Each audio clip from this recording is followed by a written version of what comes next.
What first got you excited about blockchains? Think about it. Oh wait. I bet it wasn't multi-million-dollar hacks, exposed data, or finding somewhere safe to store your seed phrase. Was it? Maybe it was the idea of decentralizing a broken financial system. Maybe it was imagining a world where people own their own data and get to sharing the value it creates. Or maybe it was the promise of a fundamentally better way of connecting, communicating, and transacting.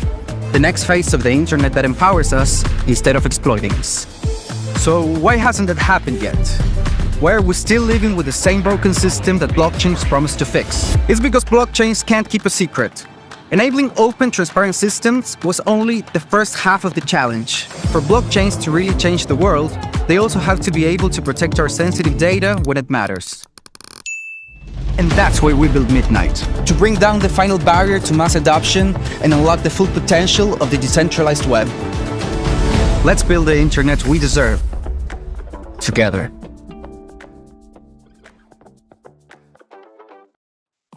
Ladies and gentlemen, we all know this in crypto. Ownership matters. That's why Cake Wallet. Cake Wallet gives you full control of your digital assets, all in one easy-to-use application.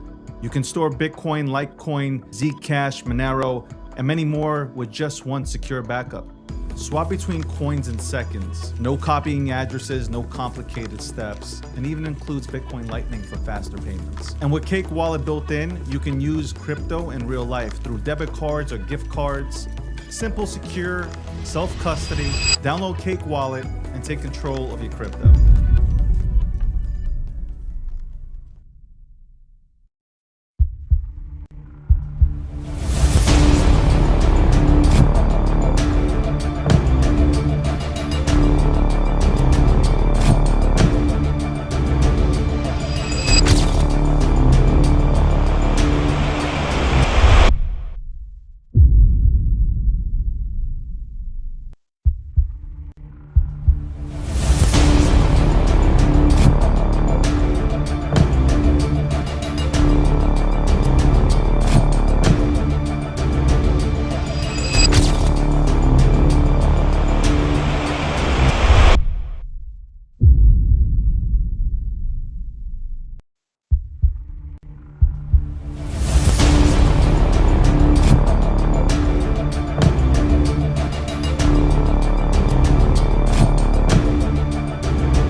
Welcome. Wait, come on, keep clapping.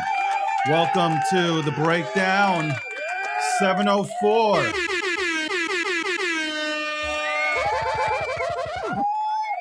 Want to take a drink?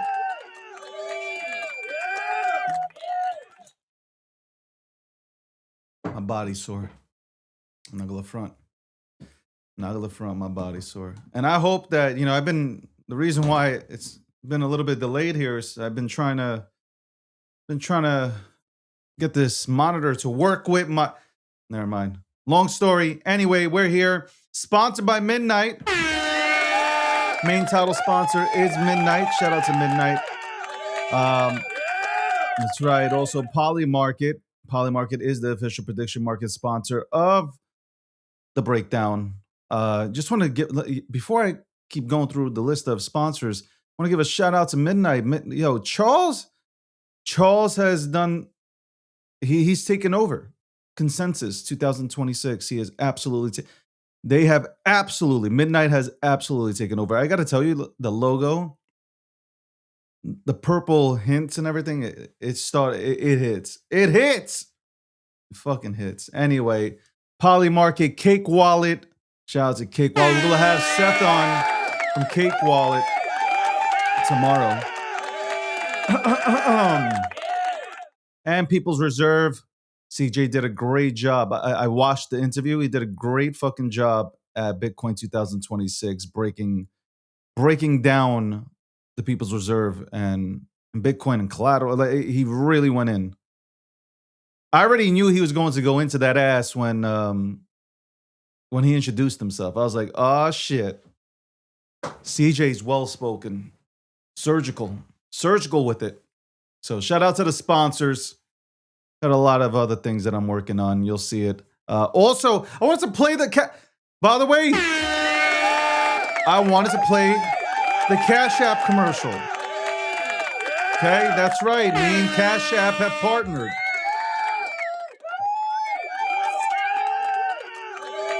Big things, big things, big things. All right. We'll play the commercial sometime today. I'll post it up anyway. We have Peter Schiff coming on today.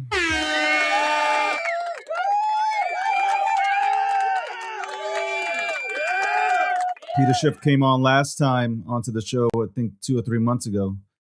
And he was blown away that I was sitting here in a suit. That's right. It was blown away. He didn't expect it. He thought I was just a regular crypto bro. But 100%, he will not forget this name. And he did not forget this name.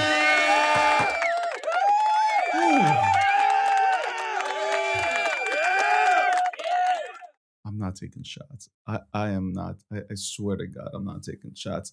Anyway, yo, I really hope, though, the monitors work with me today. I really am. Guys, I want you to pray. Okay, pray that the monitors work with me here today. So I'm not blind watching. I'm blind out here watching all this shit go down. But yeah, I want to talk about crypto and how crypto's coming back.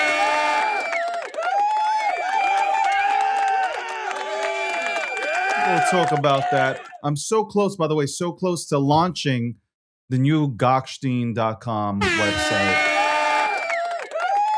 A lot of claps going on here. About to say clap and ass cheek. Ooh, and I said it.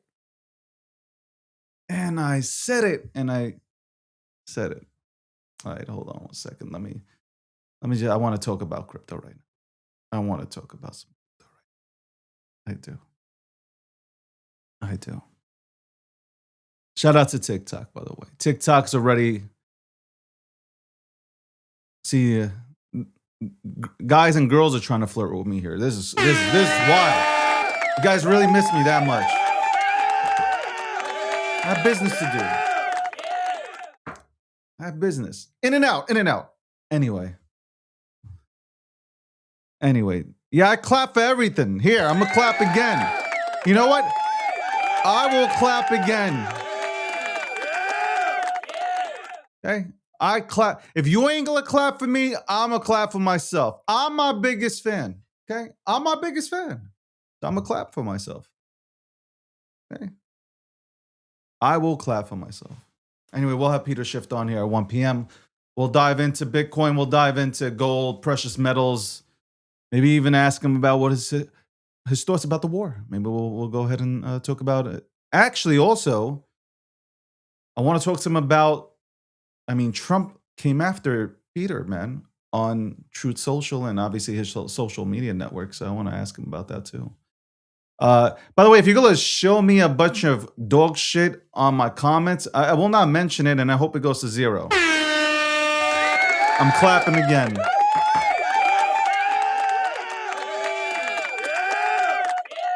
let me speak on this. Let me speak on this. Hey, yo, let me speak on this. All right.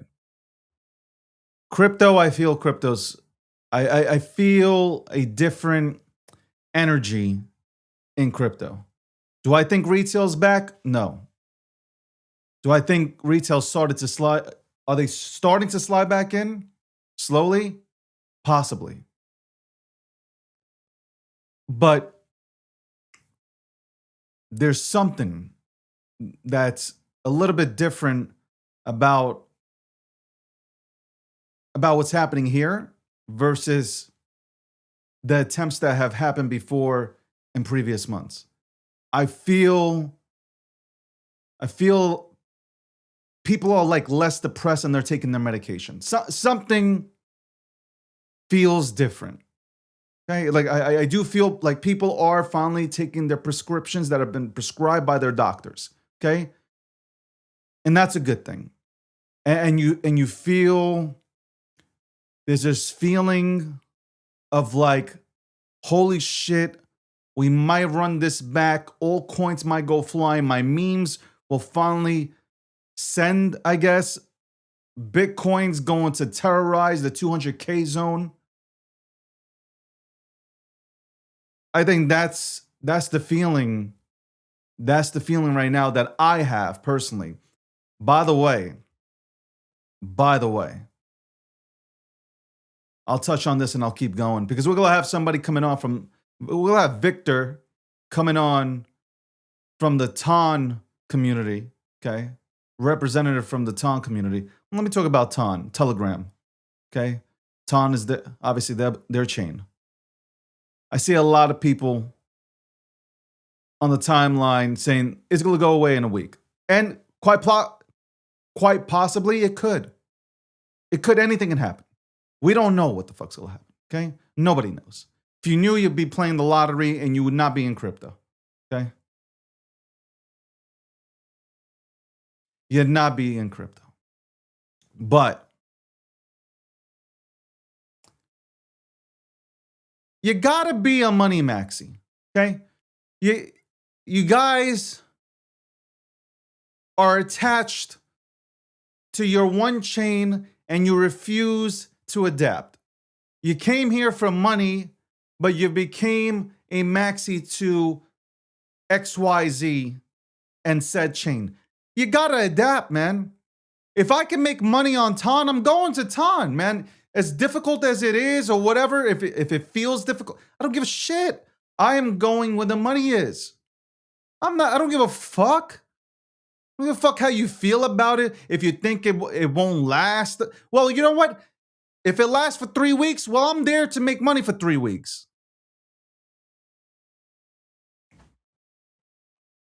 When it comes to making money, I love every chain. I don't give a fuck which chain. You have people sitting in. I don't listen to spaces on Twitter. I don't go to Clubhouse. I don't go to any of these places. I think those are the most toxic places in the world. There might be 3 shows that are, I think, okay. And that's not to downplay it. Look, I think Wolf Bitcoin has good spaces. I go in there for 5 minutes though. But I don't stay in these places. Respectfully, it has nothing to do with them being bad or anything. But particularly, you have people just, I'm not gonna go here. It's not. You came here for money. You literally came here to make money.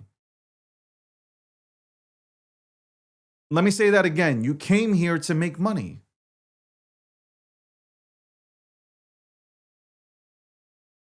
And you're going to debate which chain? I don't give a fuck. Like I actually, the more and I've been here forever, the more I think about it, the less I care. Like for instance, the Wojak right now. It's on Ethereum, it's on Solana. I'm in both. Guys, work for me. All you guys on the timeline just like fucking fighting and shit, and you're pushing and you're shilling Wojak on Solana and on ETH, work for me. I don't care. I'm sitting back, I'm going to get paid.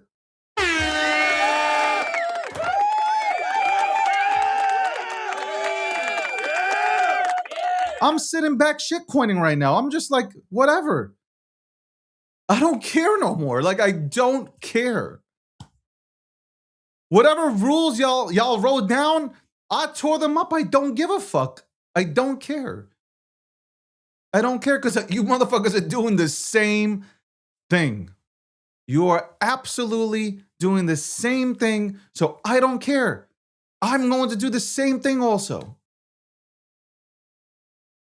You got projects talking about vamps. You cannot say you're the top dog when your fucking market cap is at 91 fucking K. Like, I'm hearing you got 13 projects and the top dog, the OG dog apparently, 91K market cap. Shut the fuck up.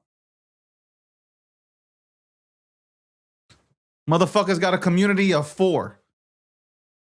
And 2 of those people happen to be your relatives, okay? Shut the fuck up. Do me a favor. Shut up. So back to Ton, right? Back to Ton. First of all, I've been collecting Ton. Forget about the memes on Ton. I've just been collecting Ton. Thank God, because Pop, hey, he decided to step in and say, you know what? I'm coming to play. Good. Thank you very much. I appreciate it. Thank you. Do you understand what I'm doing now?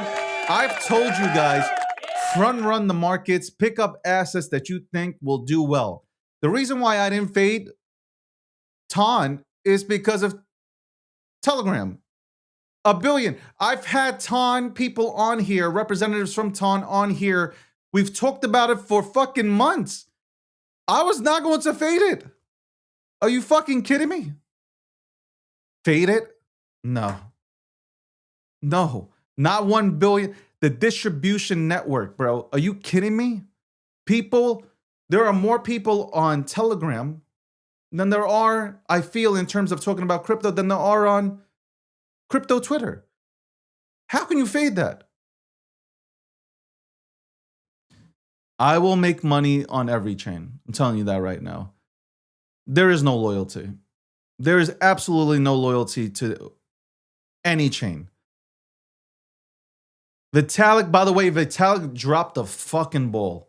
Let me tell you, Vitalik, you dropped the ball on culture, okay? Retail culture, you dropped the fucking ball. You really did.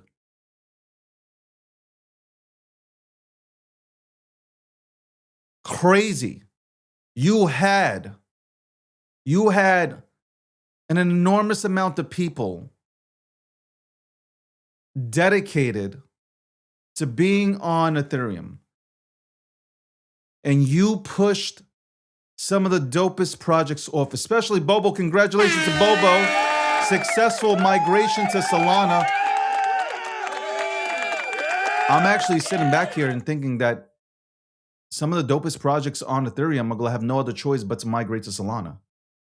They're going to have to do the same thing that Bobo did, and Bobo's trend setting. Whatever you want to say about Bobo, you're going to have to go ahead and follow them. You have Vitalik coming out and literally saying, disrespecting meme culture and saying that if we don't stop with this gambling, then crypto's going to be dead or some shit like that. I'm paraphrasing. Bro, he has never said a good thing about he has never said a good thing about the culture, about that retail culture. You have VanEck making meme indexes, okay? Because VanEck, a fucking billion-dollar company, multi-billion-dollar company, making a meme index. They're taking it fucking seriously. You have big-time institutions that meme and use the memes to meme to get engaged with the crowd. And here is Vitalik. Here's Ethereum, which had a chokehold on memes, just pushing people away. So, you know what? No problem. Like, you want to deal with the institutions? No problem. But you are now losing. You are now losing the very people that helped you build Ethereum.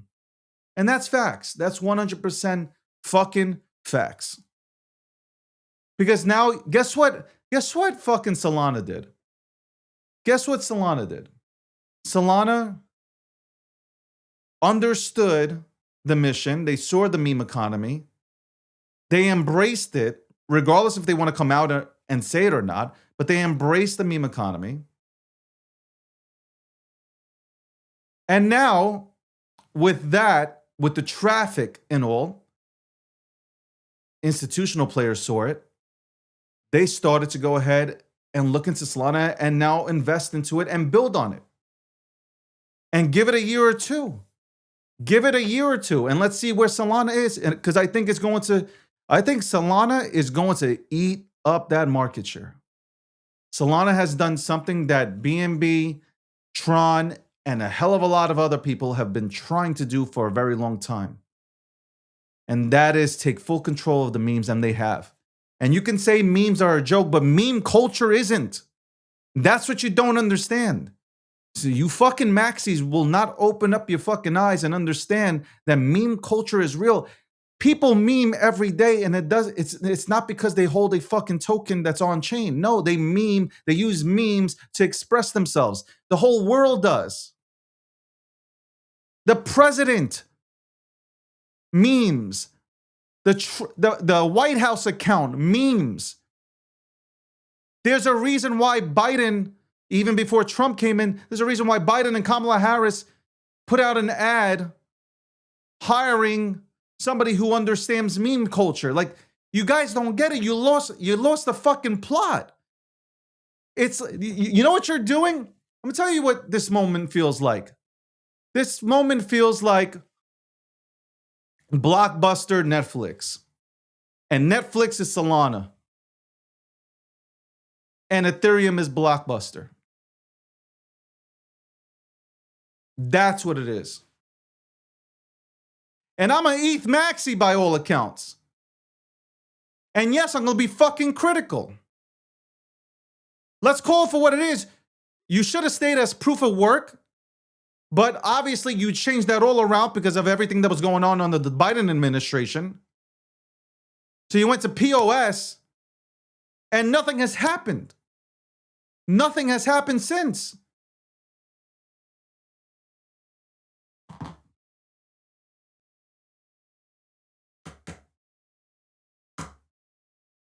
I got to bring in a mod? Shit. Hold on one second.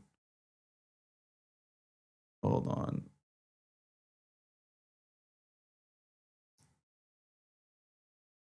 Cheddars, I made you a mod. I said Cheddars. Chatters, I made you a mod.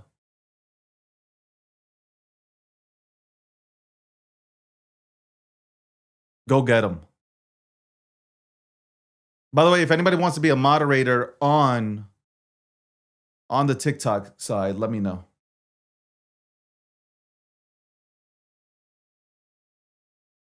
Now, I understand, Jessica, I'm gonna answer you. I understand that you're saying memes are a gambling tool. And meme tokens are just for gambling. I'm going to say to you that there are memes that have real teams behind them, and they're trying to really build something out. Where that goes, I don't know. Like, I can't even tell you, and I'm big into meme culture, and I can't even tell you where it goes. But there is a place for memes, and it's not just gambling. Life is a gamble. Like, if you guys want to talk about just gambling, life is a gamble. Every day is a gamble. So, like, we can't just say that, oh, it's like memes are gambling. No. I think what you're talking about is tickers. The shit that comes off of pump.fun every 5 seconds, just random shit, that's pretty much gambling. That's hardcore gambling. Going into Bitcoin was a fucking gamble. Me going into Bitcoin when I did was a gamble. Me going into Ethereum was a gamble. All these things are, like, anything's a gamble. Going into Tesla is a gamble. Like, I'm in Tesla, and guess what? I went into Tesla knowing that they were going to become an energy company. And now, obviously, AI, energy. But I still thought the cars were going to be there. Now, look, the Model S and the Model X disappeared. Sales are down, by the way, with Tesla. I'm taking a gamble, though. I'm taking a gamble. I'm just saying. You know, a lot of people want to call out memes, like, but the real memes that are there, like I love meme culture. There are memes here that deserve the right to go ahead and build out because they're trying. They are trying. They have good intentions. The 10% don't represent the 90%. I always say this. The 10% don't represent the 90. We're quick. We're really quick to go ahead and like call shit out like that. We're quick to put things down, but I really do believe that most of these projects are just trying to build out. If I was building a project, I'm gonna tell you this right now. If I was building a project, I would really start with a meme. And now people would be blown away, be like, what the fuck? Why? Because it's the same approach that Geico took. You know Geico because of the gecko, and I always say this. Most Fortune 500 companies represent themselves with memes. You remember McDonald's because of Ronald McDonald and all the, you know, all the other characters, right? You know them, right? Progressive Flow. Allstate, you got the guy who, the Havoc guy, right? It's a meme. Like you remember, oh shit, that guy, right? He's in the suit. He's always causing trouble and he's always crashing shit.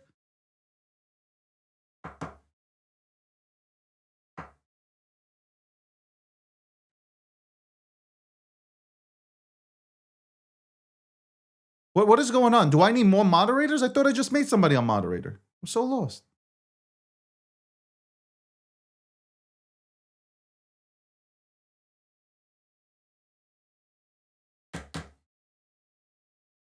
So yeah, I believe people are trying to sincerely build out here. Yeah, people that look, memes to me are, you know, Bitcoin. I love Bitcoin, but there are a lot of people that look at Bitcoin right now and they're like, I can't afford it. I can't. Even when Bitcoin was at 20K, people didn't want to go into it. They were like, oh, I lost my opportunity. You know, people look at that. People are just weird. Like you'd rather get $80,000 Bitcoin, get one whole Bitcoin, versus just jumping into some absolute dog shit. But people are willing to take that chance in order to get that 5,000x or that 100x. They're willing to do that. I think human nature, all people are just fucking gamblers.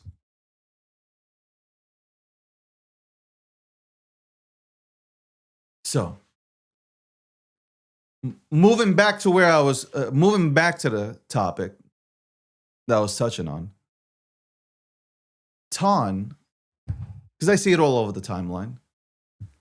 And I see how people are using Ton now and certain assets in Ton, memes that are on Ton now, acting like they were in it already, and they're going out there and they're using it for engagement.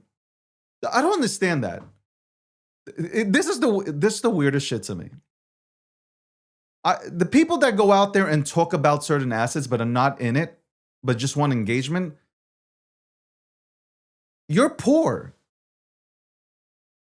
I was thinking about this yesterday as I was working out and I was lifting heavy. I was like, there are people that come on here onto social media every single day and they push the latest trend within crypto, act like they've been in it, but you really don't even have it and you're poor. Like, that's really fucking true. Like, it's so fucking true. I'm sorry. I think you're poor. You're absolutely 100% poor. You are, man. And I know why you're doing it too. You're doing it because you know that you will get engagement from it, and quite possibly you might catch a deal. You might have somebody that offers you a deal to shield their fucking product, etc., etc. Let's say right now, if you're shilling Ton out of nowhere, and because I've seen motherfuckers on the timeline just shilling Ton out of nowhere who have never talked about it, you might catch one of these projects that are working on Ton to give you a deal. We know what time it is. We know what time it is. I know the motherfuckers that were out here talking about Ton. I know the people that were and that weren't. And like I said earlier today, I don't care. I don't care about the chain. I'm a money maxi. I'm a profit maxi. I'm going into every, if there's 19 of the same tokens, I'm going into all 19. Just know. Because one of them is gonna pop, I'm going to be in that. That's what I've been doing. I've been silently just sitting back. Go ahead, guys. Get that clout. You guys talk about motion. Also, all this motion talk. Go for it. Have the motion. Have the clout. I don't even give a fuck no more. 3 cycles, I did fucking phenomenal with motion. Go ahead. Have all the motion you want on this one. I sit back. I want y'all to have the motion. You guys can deal with these fucking crackheads. Go ahead. I'm sitting back. Thank you very much. Let me count. Go ahead. Do your thing.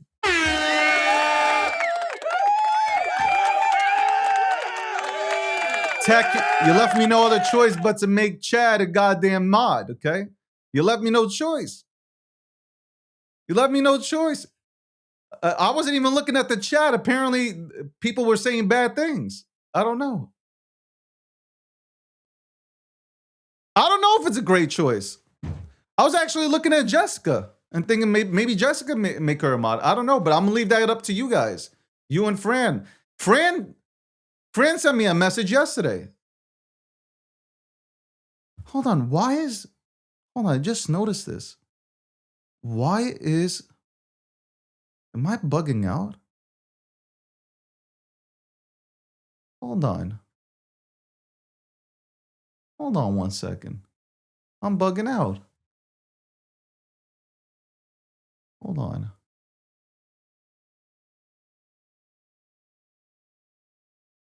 Hold on. It's not showing?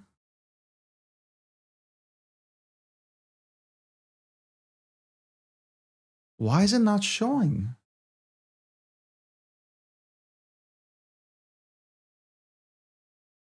My layover is not showing. That is weird. I just noticed my layover, my overlay is not showing. Why? Hold on. That is weird.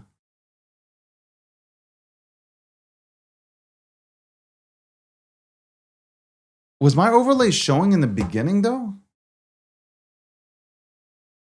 Hold on. Think about it. Clubhouse, I don't care. Like, let me know the choice.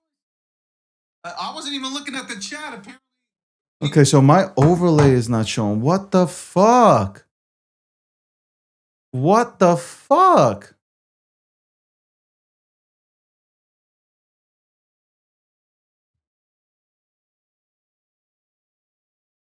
It's impossible.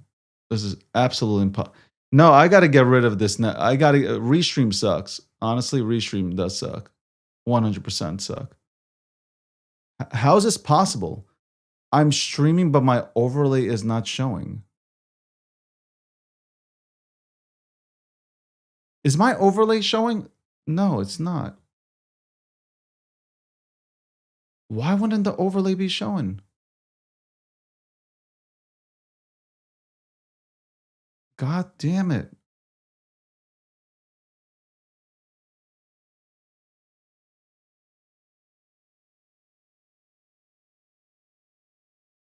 Hold on. This is the craziest thing. It's showing here, but it's not showing any. It's not actually broadcasting it. No, you know, like my overlay, like it says the breakdown episode 704, like it's not showing. Holy fuck. This is irritating.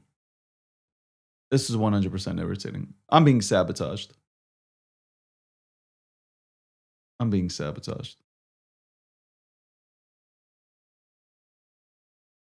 See, there it goes. I don't even know what to do here. Oh, let me see something. Let me just check out. Nah, like this shit is not showing at all. Look, I had to stop the program in order to see if I can get any of this shit to work.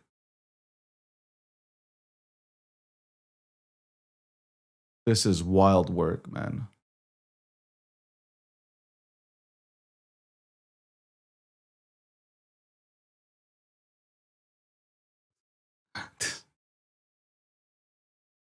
I'm clicking on everything right now. Nope, nothing's working. Nothing's working. Holy shit. Okay. I guess it is what it is. I guess we don't have an overlay on this show.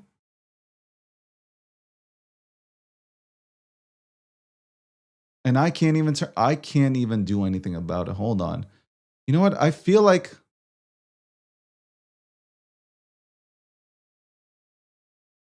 show graphics. Hold on.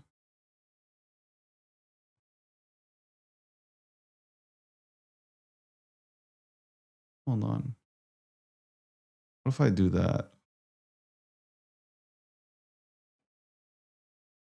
Show graphics and caption on top of the video clip.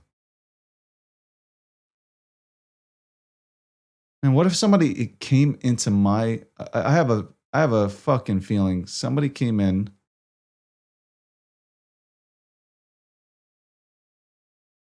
and just fucked everything up, man. God damn it, man. I'm sitting here now instead of doing a fucking show and I'm trying to fucking figure this shit out. This is fucking crazy, man. It's fucking crazy. You know how I get, man. I can't even continue the show.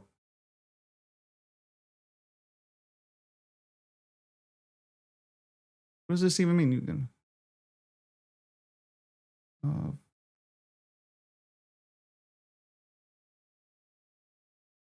Okay, let's see. Let's fucking see if this works, man.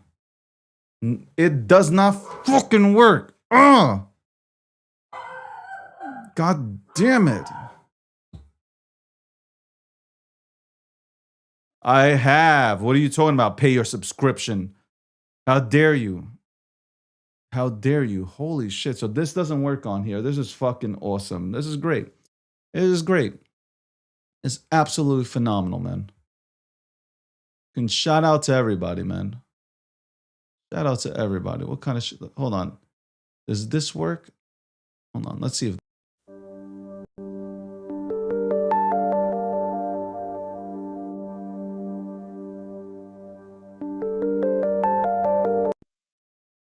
Now I'm just pressing random shit. Now I'm just pressing random shit.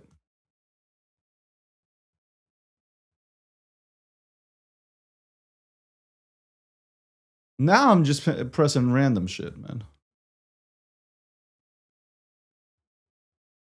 Let's see. Fuck, where? I can't do that. Smart, smart, smart. That is smart. That is smart. Very, very, very, very smart. Let's see if I can. This sucks. This fucking sucks.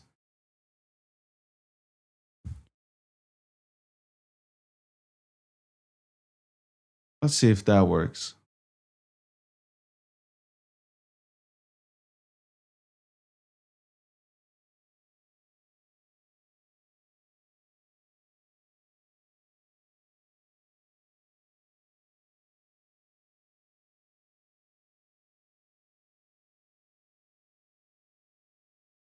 What the fuck is going on here today? What is going on here today, man? Wha- I can't. I can't. I'm about to freak out. I'm about to freak out. I'm about to freak out.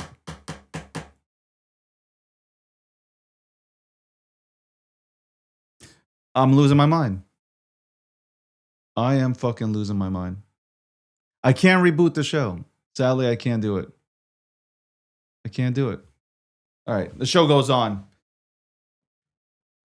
Out of nowhere. Out of nowhere. Out of fucking no. This has never happened before. This has absolutely never fucking happened before. This is brought to you by fucking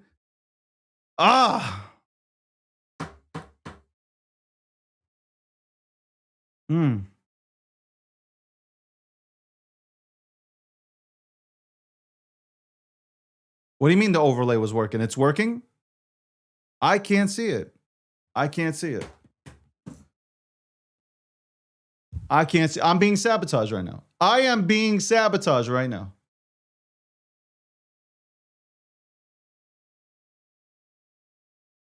Hold on. The breakdown. Okay. Fuck.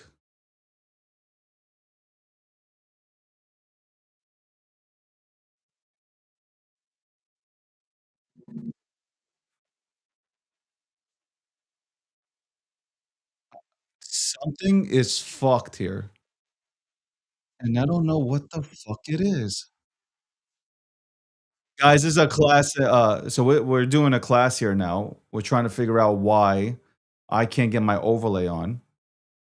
I am absolutely dumbfounded by it. Yo, I am kicking this motherfucker out. I can't stand this mother. I can't have him here. This guy is constantly coming in here. Block. Goodbye. See you later, bro. He's so fucking annoying. I only did that for your own benefit, man, because I think you need to go outside. Okay? I think you need to go outside. Today's not the day, man. I'm trying to figure out why my shit is not working. And he's here yapping and yapping and yapping. Hold on. I feel like one of my people came in here and fucked everything up, man. I already feel it.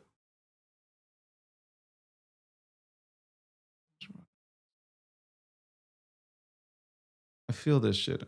I feel it, man. I feel that shit happen, man. Look at me. Instead of like just, I was on a roll talking about all these things. Man, I fucking hate when this happens. I can't stand this shit.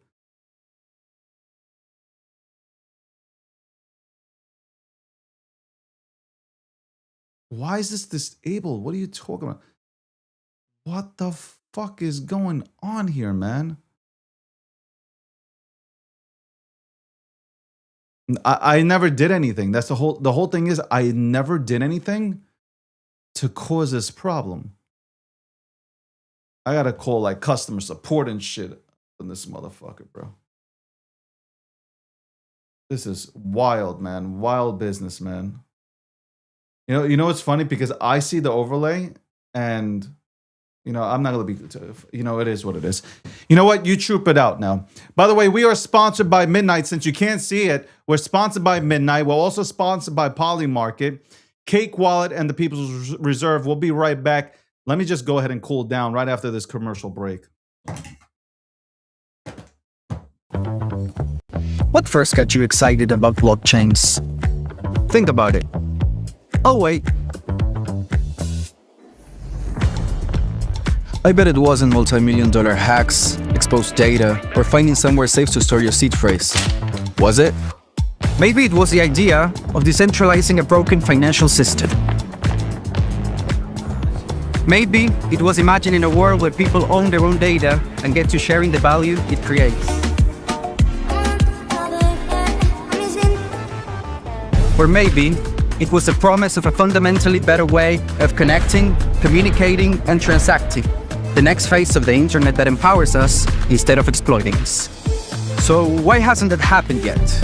Why are we still living with the same broken system that blockchains promised to fix? It's because blockchains can't keep a secret. Enabling open, transparent systems was only the first half of the challenge. For blockchains to really change the world, they also have to be able to protect our sensitive data when it matters.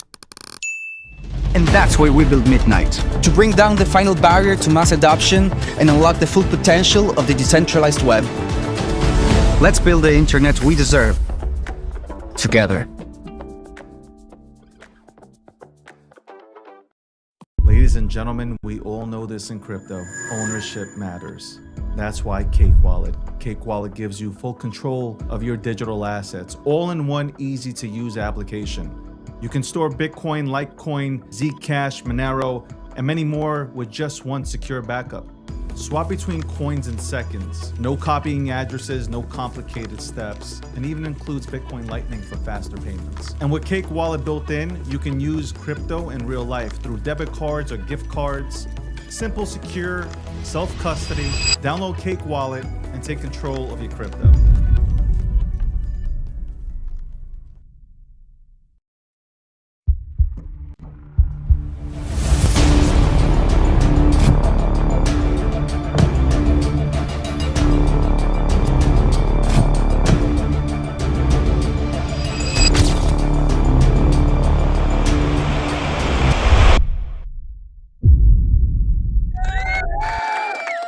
We're back, no overlay, but it's okay. The title sponsor today is Midnight. As usual, Midnight is the title sponsor for this show. Also, Polymarket is the official prediction market sponsor of the DG brand, and also the breakdown. Cake Wallet, one of the most secure wallets within the crypto ecosystem. Shout out to Cake Wallet and also the People's Reserve. Well, my friend is here. We get to go ahead and, I don't know if it's shoot the shit, but we get to go ahead and have a great conversation. In 5 minutes, I will bring on Peter Schiff. You guys know him, right? You guys know him. You like Peter, right? Peter's a good guy. I think Peter wants to buy more Bitcoin. Like I think after this conversation, I think he will purchase a Bitcoin. I think that is the goal, right? That's the goal. Anyway, I'm still trying to figure out why my goddamn overlay is gone. And it's like somebody came here, like 100% somebody came into this channel. Hold on. 100% somebody came into this channel and fucked around. Like, I swear to God. And I will be speaking to those individuals after this show. I promise. Again, 1:05 p.m. Eastern Standard Time, we'll be on here with Peter Schiff. We'll talk about Bitcoin. We'll talk about gold. Talk about all sorts of things. I'm surprised that Peter Schiff is not speaking at Consensus. Okay, surprised that he's not there speaking. As I said about Ton and the other stuff that I was trying to talk about until I noticed that my overlay is not here. You can make money everywhere, okay? Be a money maxi. Okay, stop saying, oh my God, it's a 1 week thing. Listen, I said the same thing about Ethereum, but that doesn't mean I didn't go participate on Ethereum, okay? You gotta work everywhere, man. If you stay on one chain and wait and pray, that's stupid. You came here to make money, okay? Stop saying, half of you guys have no idea how the tech works. Stop saying that you came here for the tech, okay? Maybe 2% of the population is here for the tech, okay? Or actually came here for the tech in general. I think maybe 10% after making gains got interested in the tech and started building out, and I respect that. But stop. Most of you guys are here strictly to make money, okay? Be honest about it. Be honest about it. You'll feel better. Okay? You're pretending like I'm building. What are you building? What do you build? Somebody like you guys, I can tell who's building, who's making, who's doing anything. Like I can tell. By the way, I'm still very frustrated. Why I see my overlay here, like this is gonna be the whole conversation.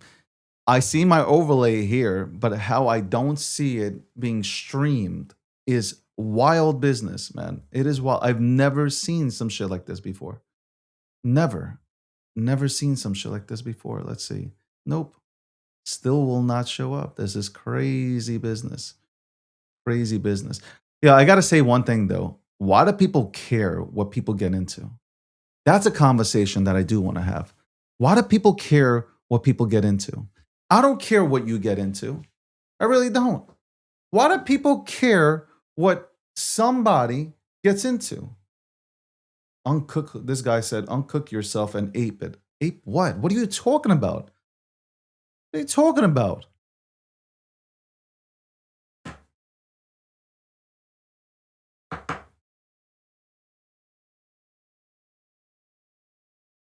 Crazy.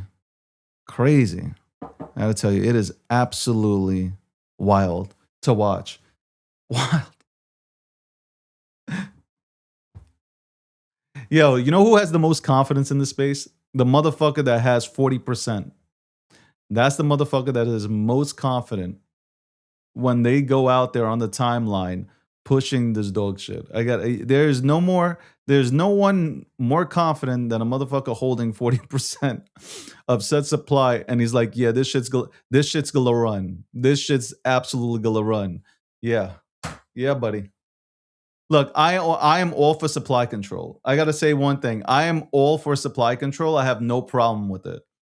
The right people in the right hands having supply control, I think that's the only way that you can actually work a project here nowadays, because you have way too many G's that come in and like they will sell their grandmothers for fucking $2, okay? And they will sell their family members off for fucking $5, okay? So I am all for supply control. I think supply control is major. Major. It is major. It is absolutely major to have supply control. In the next 4 minutes, we will bring on. I like Peter. Okay, if you look at my timeline, I've never said anything bad about Peter. Peter can have his own people research it. I've never said anything bad about him. I think he's hilarious. I sit back and I think he's smart, but I think he's funny, and I think he's a master troll. I actually think that. That's a compliment. If somebody calls you a troll, that's a compliment. Like, that is the ultimate compliment. But I've never said anything bad about him. He's acknowledged it too. He came on here 4 months ago. He's acknowledged it. I've never said anything. Adults are supposed to have adult-like conversations. You can agree to disagree, and it's all good. I like to sit back here, ask questions, sit back and listen. I've seen how they haven't only terrorized Peter, though. Mark Cuban came on here onto his space, just asked the question, the Bitcoin Max. See, the Bitcoin Maxis give us a bad rap, man. I'm a Bitcoiner.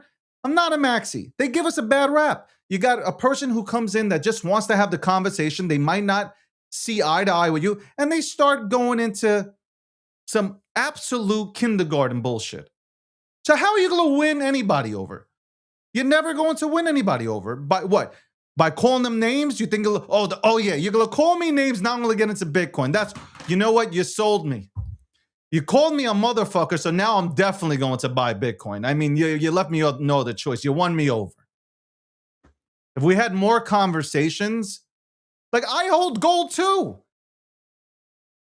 I have precious metals. Like, what am I supposed to do? I want to be in everything. I'm diversified in things. Like, I'm in crypto. I'm in precious metals. I'm in the traditional markets, real estate. I want to diversify myself. I'm good with it. Okay, I know what Peter's going to do. He's going to come on here. He's going to tell me that Bitcoin's going to -10. And I'm going to have the conversation with him and tell him why it won't. Okay, that's what I'm going to do. Anyway, let's bring Peter on. Peter, I'm going to apologize as he comes on here. I know there has been no snacks in the back. Nothing what the sort. Peter, it is good to see you. Hey, don't you have a city to screw up? Oh my God. Wow.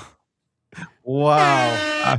Uh, Let's give him that. that is- Ladies and gentlemen, let's give him that. you got the. I guess New Yeah. Yorkers are safe now that if you're doing this podcast, you can't pass any new legislation. How terrible is that, Peter?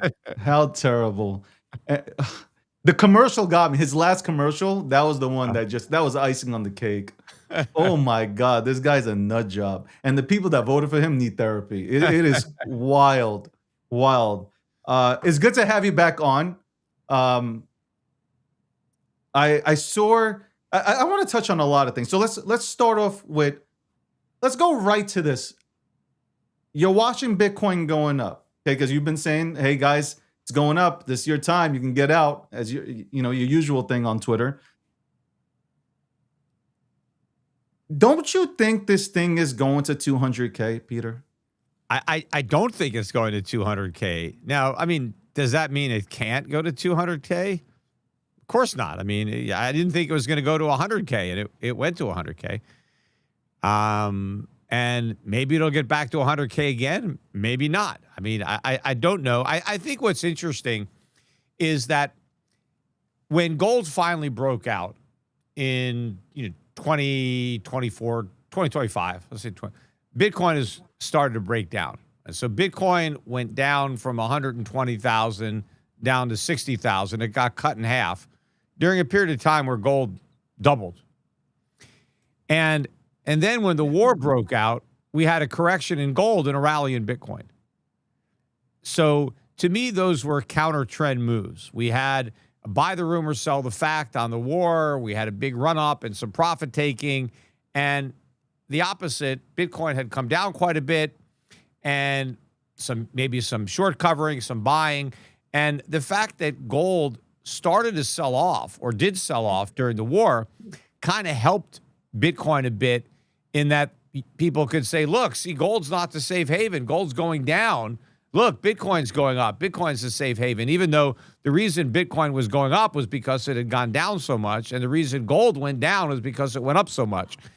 But I think that as the primary trends resume, which, once the war now, I think the war is over, trade is pretty much played out. Everybody has bought the stock market. The NASDAQ made a new high. The S&P made a new high. Bitcoin didn't even come close to making a new high. But I think a lot of that buying was pricing in the end of the war. And the war might not even be over. So the markets may have priced in something that isn't even going to happen. But even if it does happen, it's already priced in. And I think we're going to have a pullback in the markets. And we could see a resumption of the primary trends in gold and Bitcoin, meaning gold resuming the uptrend and Bitcoin resuming the downtrend. And I think it's also interesting that the main driver of the Bitcoin enthusiasm now and the buying is coming from strategy, selling 11.5%,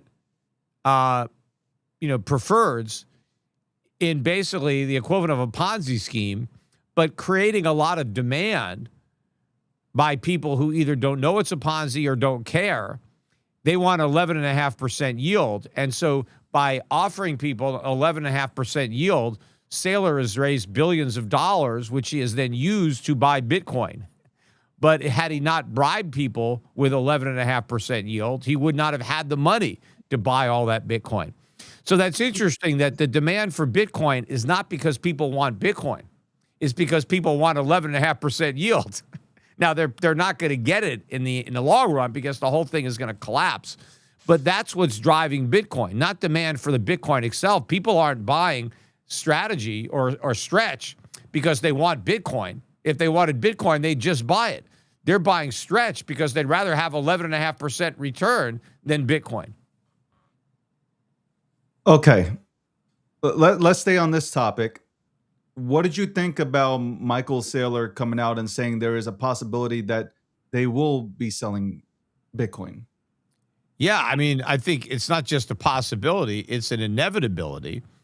But yeah, I wasn't expecting him to admit it because his main thing is like, you never sell Bitcoin. And we would, why would we sell the Bitcoin? So just acknowledging the fact that they might sell it, I think potentially could cause a problem for him sooner rather than later. Because once you accept the fact that he's going to sell Bitcoin, that's negative for Bitcoin. Right? The idea that he was never going to sell it meant that all those Bitcoin were kind of off the market and no longer part of the supply.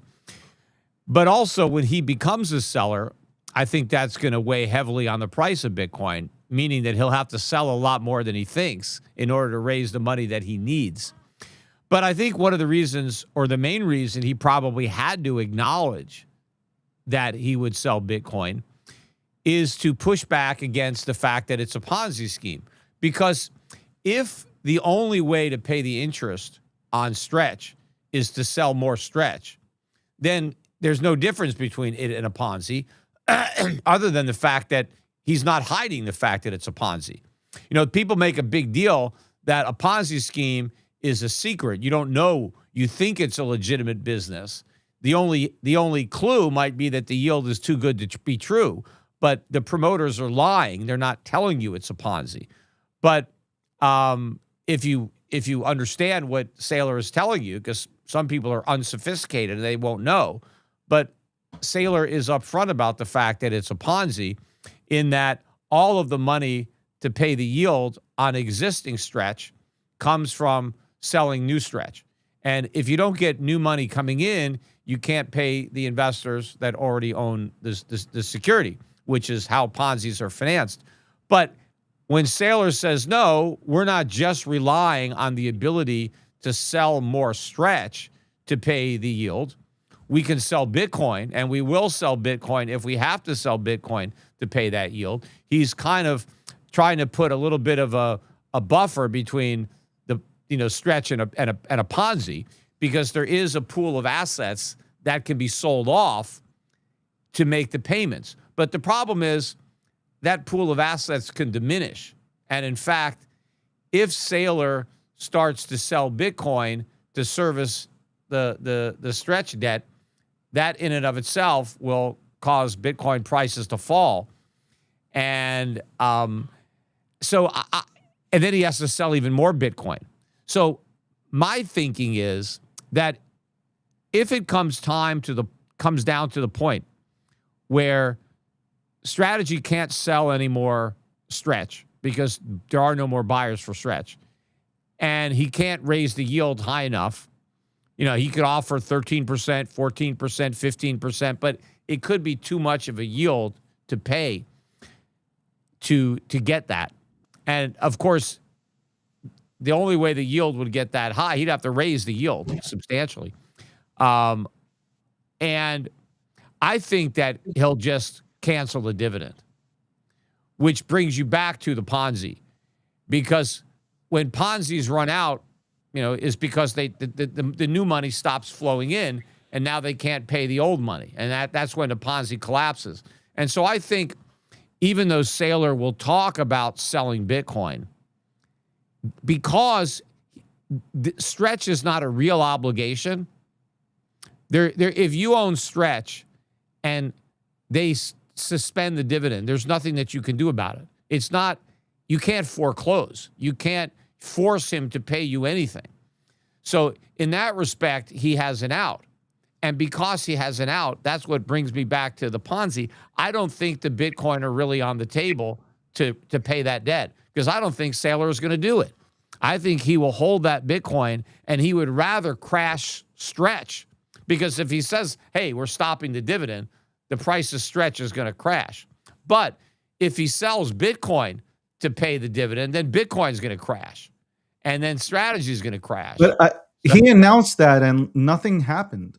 Because he hasn't sold any yet. Yeah, but usually there would have been a huge knowing this market, there would have been a huge sell-off. People would have sold off immediately, but nobody sold off because Bitcoin is back below. Bitcoin is back below 80,000. It's 79,700. Okay, that's fine.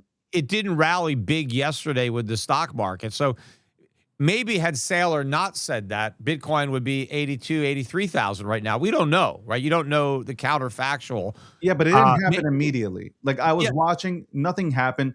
Look, I disagree about the whole Ponzi scheme. I don't think.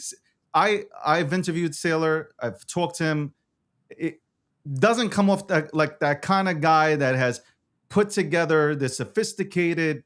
There's nothing sophisticated about it. No, but like I think the flywheel he's created is actually good, and I think if he does sell Bitcoin, he'll buy it right back. Like I feel that's what he's going to do. Well, with what? How is it?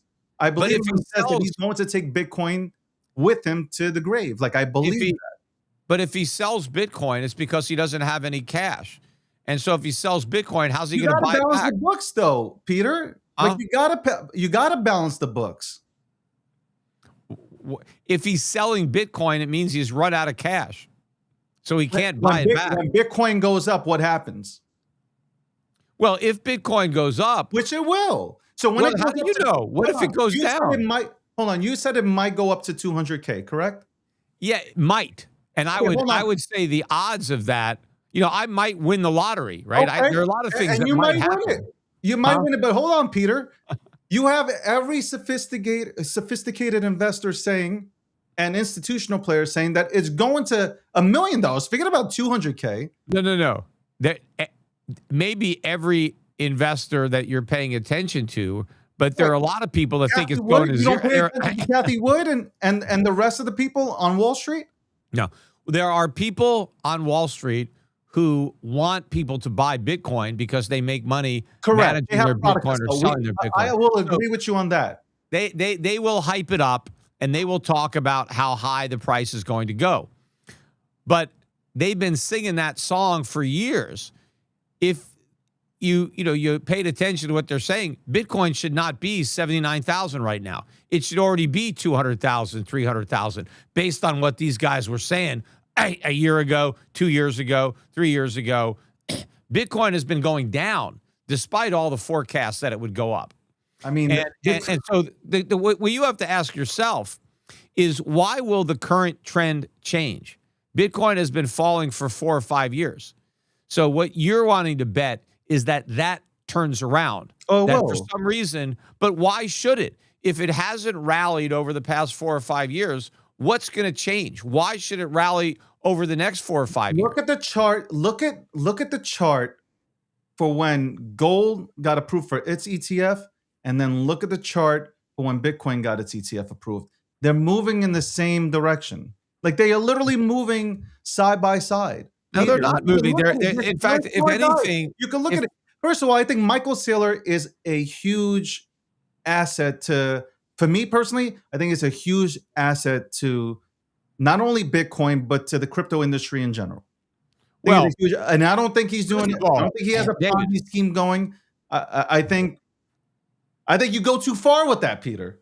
Well, first of all, if you like gold, right? Hold on. You love gold. Yep.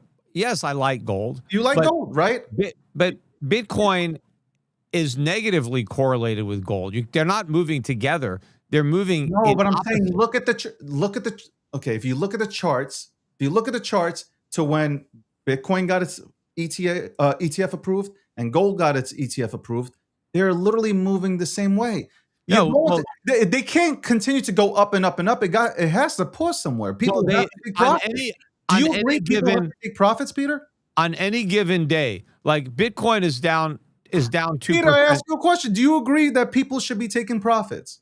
On Bitcoin? Sure. Okay, so you yourself, you come out and you say, guys, it ran up to 78K. You better take out your money now. People scale out. People take profits. They'll wait for it to go back down. They'll go back in. They'll go back up. They'll do the same thing over and over again. Rinse and repeat. Don't you agree that happens with gold as well? No, Bitcoin and gold have nothing in common. They're completely different assets. But I don't know that Bitcoin has any actual value as an asset. 21 million. The other one has an infinite supply. First of all, there is no infinite supply of gold. Gold is very scarce. Gold is scarce? No, there is a finite supply of gold. We don't know what that number is. So yes, we don't know that it's exactly 21 million like with Bitcoin. but gold is very scarce. The supply of gold over time generally increases by about 1% a year. Even if the Peter, they demand goes found up. $1 trillion worth of gold in some country. I'll pull it up. That's a bunch of nonsense where that all comes out. That came But- out in the papers.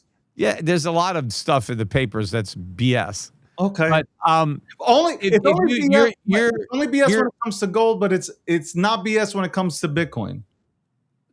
about those big finds of that gold, yes, that's like the golden asteroid that they were talking about. It's all BS. But if you look at a chart, you asked me to look at a chart of Bitcoin. Yeah, go ahead. And the Bitcoin chart, to me looks very toppy. I don't know if you've looked at it recently. I've looked at it. And I think that if we crack below, 50,000 in Bitcoin, it's going right to 20,000. Before it does anything. There's a lot. Where do you get 20,000? I'm looking at a support line from the 2023 low, January 2023. But if we basically take out the August 24 low, which is about 50,000, a little lower, it looks, it looks like a big head and shoulders top where we break the neckline. I mean, technically the market to me looks very toppy. We've distributed a lot of Bitcoin in the past couple of years to small investors from the whales. They hyped the hell out of it. You have all these ETFs now that are long, and you have Strategy that owns almost 4% of the Bitcoin. And that Bitcoin is going to be sold, not because Saylor wants to sell it, but because the creditors are going to sell it. He's going to be forced.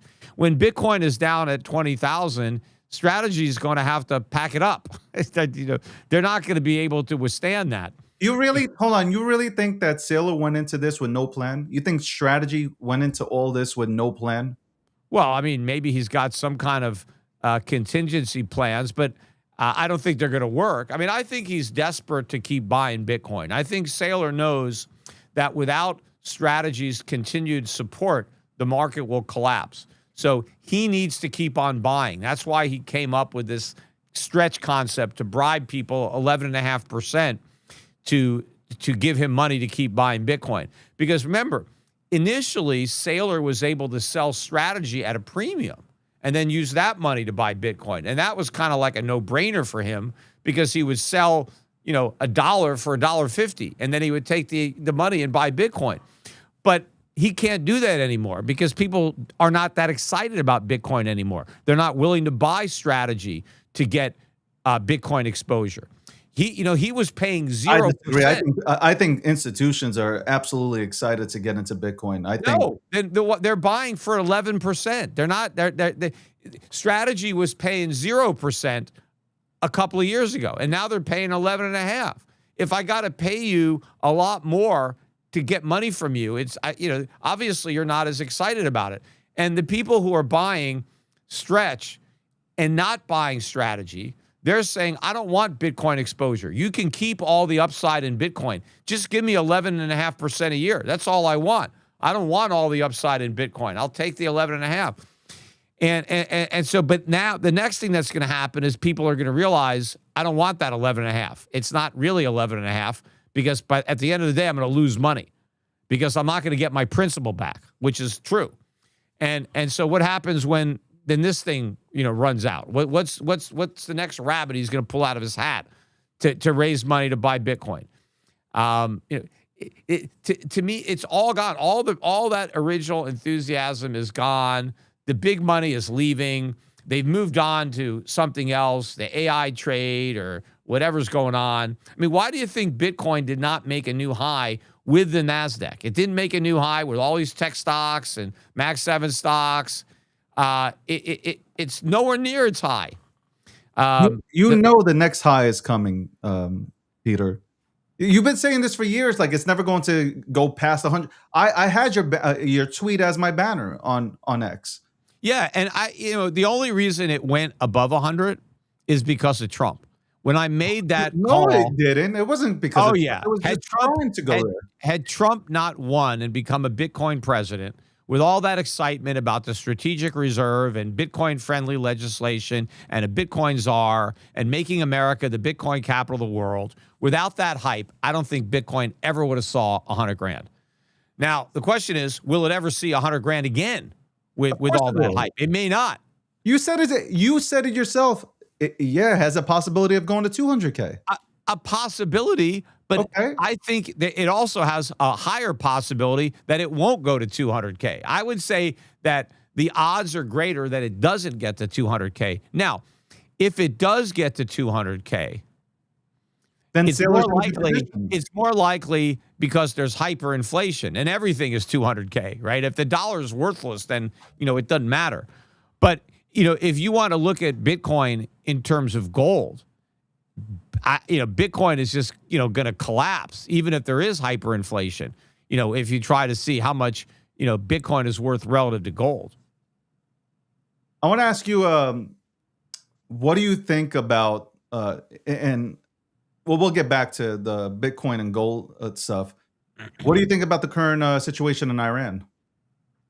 And how is that going to, how is that affecting I don't want to say how is that affecting the markets, but do you think Trump is doing the right thing here by going to war with Iran?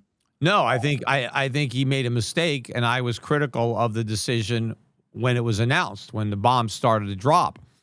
I didn't like it politically. I didn't like it economically.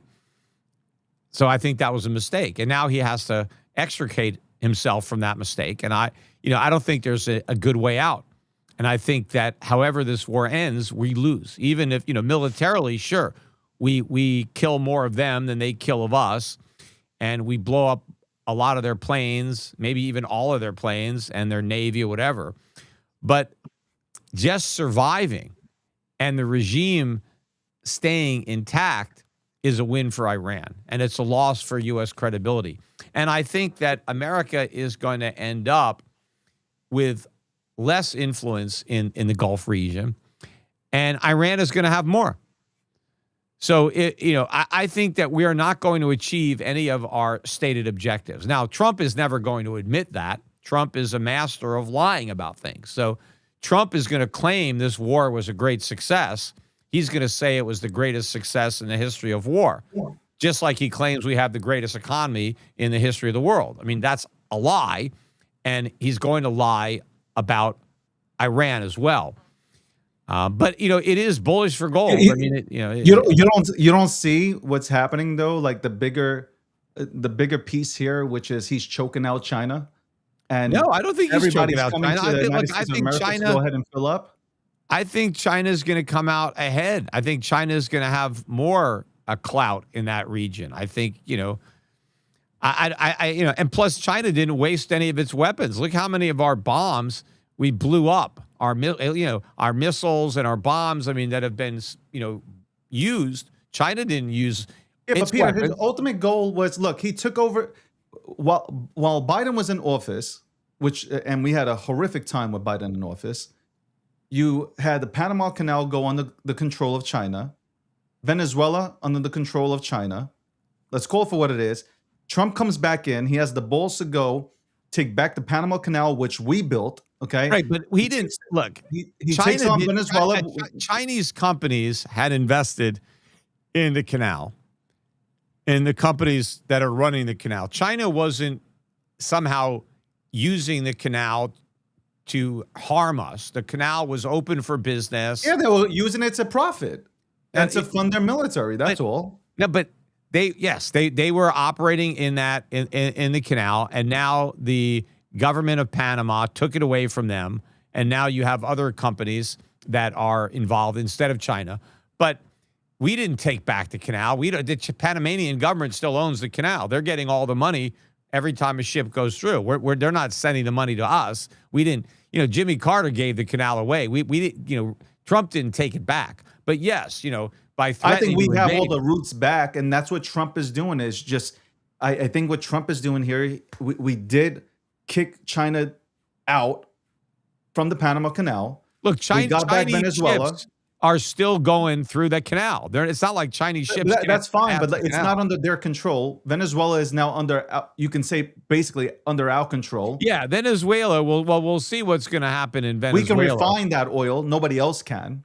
Okay, so we have the refineries, and what he's doing is he's choking out China. China needs energy. They can't right now with the stalemate that's going on, the blockade that's going on in Iran. China's suffering, not the U.S. The U.S. isn't suffering. Yeah, well, it's China that's suffering. Yeah, well, I think China is going to expand its influence. Why? Here's the dagger that I want to hit you with. Why are they asking for $2 million in gold? Why are they asking for $2 million in Bitcoin to get across the strait? Who's asking for Bitcoin? Iran. I don't know. If they're asking Iran wants to be paid in cryptocurrency, particularly in Bitcoin. I doubt that. They've came out and said it. It's not me. Oh, yeah, I'm not a part of that regime. Let's see if that's actually going on. But hold on, you've had oil tankers that have paid in Bitcoin to get the hell out of there. The oil tankers aren't going through. Look, I doubt that anybody's paid $2 million worth of Bitcoin. But hold on, but why? But if Bitcoin, so my whole thing to you is to ask you, if Bitcoin is useless, right? Why would countries like Iran, number one, be mining it because they were mining it? Well, number two, why would they be asking for it? Mining it. If somebody is dumb enough to buy it, then there'll be miners that will create it to profit from the fact that people want to buy it. Look, I didn't say that Bitcoin doesn't have a market. Obviously, it has a market. There are plenty of people like you who think it's worth something, and you're willing to pay for it. But you think it's worth something too? No, I mean maybe, but not anywhere near. There's a maybe though, Peter. Yeah. There's a maybe. Yeah, maybe it's worth $100. I don't know. Maybe, but then it's worth something. You said it's worth nothing, but now it's worth $100. So it's worth but it something. doesn't matter. If it's Let me ask you this question: what would you do to fix it, David? If it's worth nothing, what would you do to make Bitcoin better? Material, huh? I want to ask you. No, I want to ask you this question: what would you do to make Bitcoin better? You see, you can't deny that people have interest in Bitcoin and they want to find a way to acquire Bitcoin. There are people. There's a lot. There's 7 to 8% of the world that is interested in Bitcoin. All right. So then the other 92% isn't. What would you do to? But the rest. Number one, a lot of people don't have internet access. Okay, that's number one. A lot of people are trying to survive day to day, but like. I'm saying seriously, here you have Bitcoin. Here's an asset, a generational asset, which I think it is. You probably disagree with that. But what would you do to make Bitcoin better? Well, I don't know that you can make it better. I mean, there are people who have tried, right, to fork it, or they had arguments with like Bitcoin Cash, or these, trying to change the block size or make it so it's faster. But the fundamental flaw with Bitcoin and why tinkering around with it, if you can, isn't going to make it better, is because it doesn't have any real value like a gold token would. Bitcoin is. Are you saying energy isn't value? Well, if you could find a way to get energy out of a Bitcoin, if I can plug my Satoshis into something and power my house with them, then I would agree with you that they would have some value. But because energy is used to produce Bitcoin, doesn't mean that the Bitcoin retains the value of the energy that was used to create it. It doesn't. That energy is gone forever. It's not coming back. Whereas when you mine gold, the metal that has been mined is useful as a metal. It can be used for eternity as a metal. So energy is needed to create gold, but in exchange for the energy, you get the physical metal that now has utility, now has value. Peter, why can't you have both? Well, what the hell? I mean, I don't need Bitcoins. Why should I buy it? I mean, I don't. Aren't you diversified, not just in precious metals? Don't you have real estate and stuff like that? Yeah, but I diversify into assets that I think are worth owning. I mean, It doesn't make any sense for me to diversify into Bitcoin. I mean, even if I think Bitcoin has some value, maybe it's worth $100. Maybe it's worth $1,000. Okay. I doubt it's worth that much. But why the hell would I buy it if I think it's worth somewhere between $0 and $1,000, right? Why would I buy it for $80,000? Because wouldn't you want to unbank yourself? You went through that situation where your accounts got closed. Well, but Wouldn't it be better having to go ahead Bitcoin and doesn't use an asset unbank that me. But I guess I still, if I want to pay my bills, I can't pay them with Bitcoin. I still need a bank why can't account. you? You can pay with Bitcoin. You can pay your bills with Who? Bitcoin. Who's my, There are plenty of people who take on most, Bitcoin if you most want to go don't. ahead and Most don't. You know, I had to buy an airline ticket today for my wife. There was no checkout option for Bitcoin, right? I had a, so you can't, there's most things you can't, but if I want to debank, I could buy something like Tether Gold, right? Which is a gold backed token. Why not have that? If I'm going to have a token, I want actual digital gold. I want a token that's backed by real gold. That has value. I don't want a phony token backed by nothing. So I can accomplish the debanking by owning Tether Gold or, Pax Gold, or there are other tokens that are backed by and redeemable in gold. I can start my own gold token. I might do that. I told you about my T Gold, where, you should go to T Gold and open up an account. That's from Schiff Gold, tgold.com. But ultimately will allow withdrawals in tokens, whether they're my own token or somebody else's, but you'll be able to have gold in physical form or in the form of a token, which means that you still own the physical gold. You just don't have possession of the physical gold. It's being stored by a third party on your behalf. You can get it whenever you want. And if you never want it, then you don't have to get it. You can just transact in the ownership. I think the best play for you is to finally, because you've said that it has no value, but then you admit that it could have $100 value to it, or even $1,000 value to it. It could. I don't know for sure, but I don't think it has anywhere near the value that's currently priced in. But don't people put value on assets, Peter? They do. And it's not just the institutional players. I'm talking about retail, such as myself. We put value on assets. The people put value on assets, and we see value in Bitcoin. So why is it so? I know that. Why the pushback? Hey, you know what? They see this as currency. There were times where people saw seashells as currency. Right. Well, markets, look, Newsmax stock got up to $240 like the week it came public, and now it's down to $6. People saw value. You know that Nakamoto is down now. I mentioned that, between the last Bitcoin conference in 2025 and the conference in 2026 in Vegas, about a year apart. And Nakamoto, from where it traded at, which is a Bitcoin treasury company, the stock went down over 99%. So people saw value in it a year ago, and a year later, they saw hardly any value in the exact same company. So people's opinions can change. A lot of people saw value in .com companies in 1999 that went to zero. Okay, It went away. It didn't. People. People. But this is the same argument as people can see value where it doesn't exist. People can be confused. Do you have Amazon? Judgment can be compromised based on greed, right? And that's have Amazon or no? Do you own Amazon stock? No, I don't own it. Okay, I do. And it went down to what? During that. Yeah, Amazon. What did it go down to? I don't remember the exact price, but I would say Amazon had an 80 to 90% decline from its peak. Correct. But Amazon survived. It was one of the few companies that did. But Amazon's doing great now, right? Yes. But Amazon is an actual business. And and look, Jeff Bezos did a fantastic job with Amazon. Bitcoin is not a stock.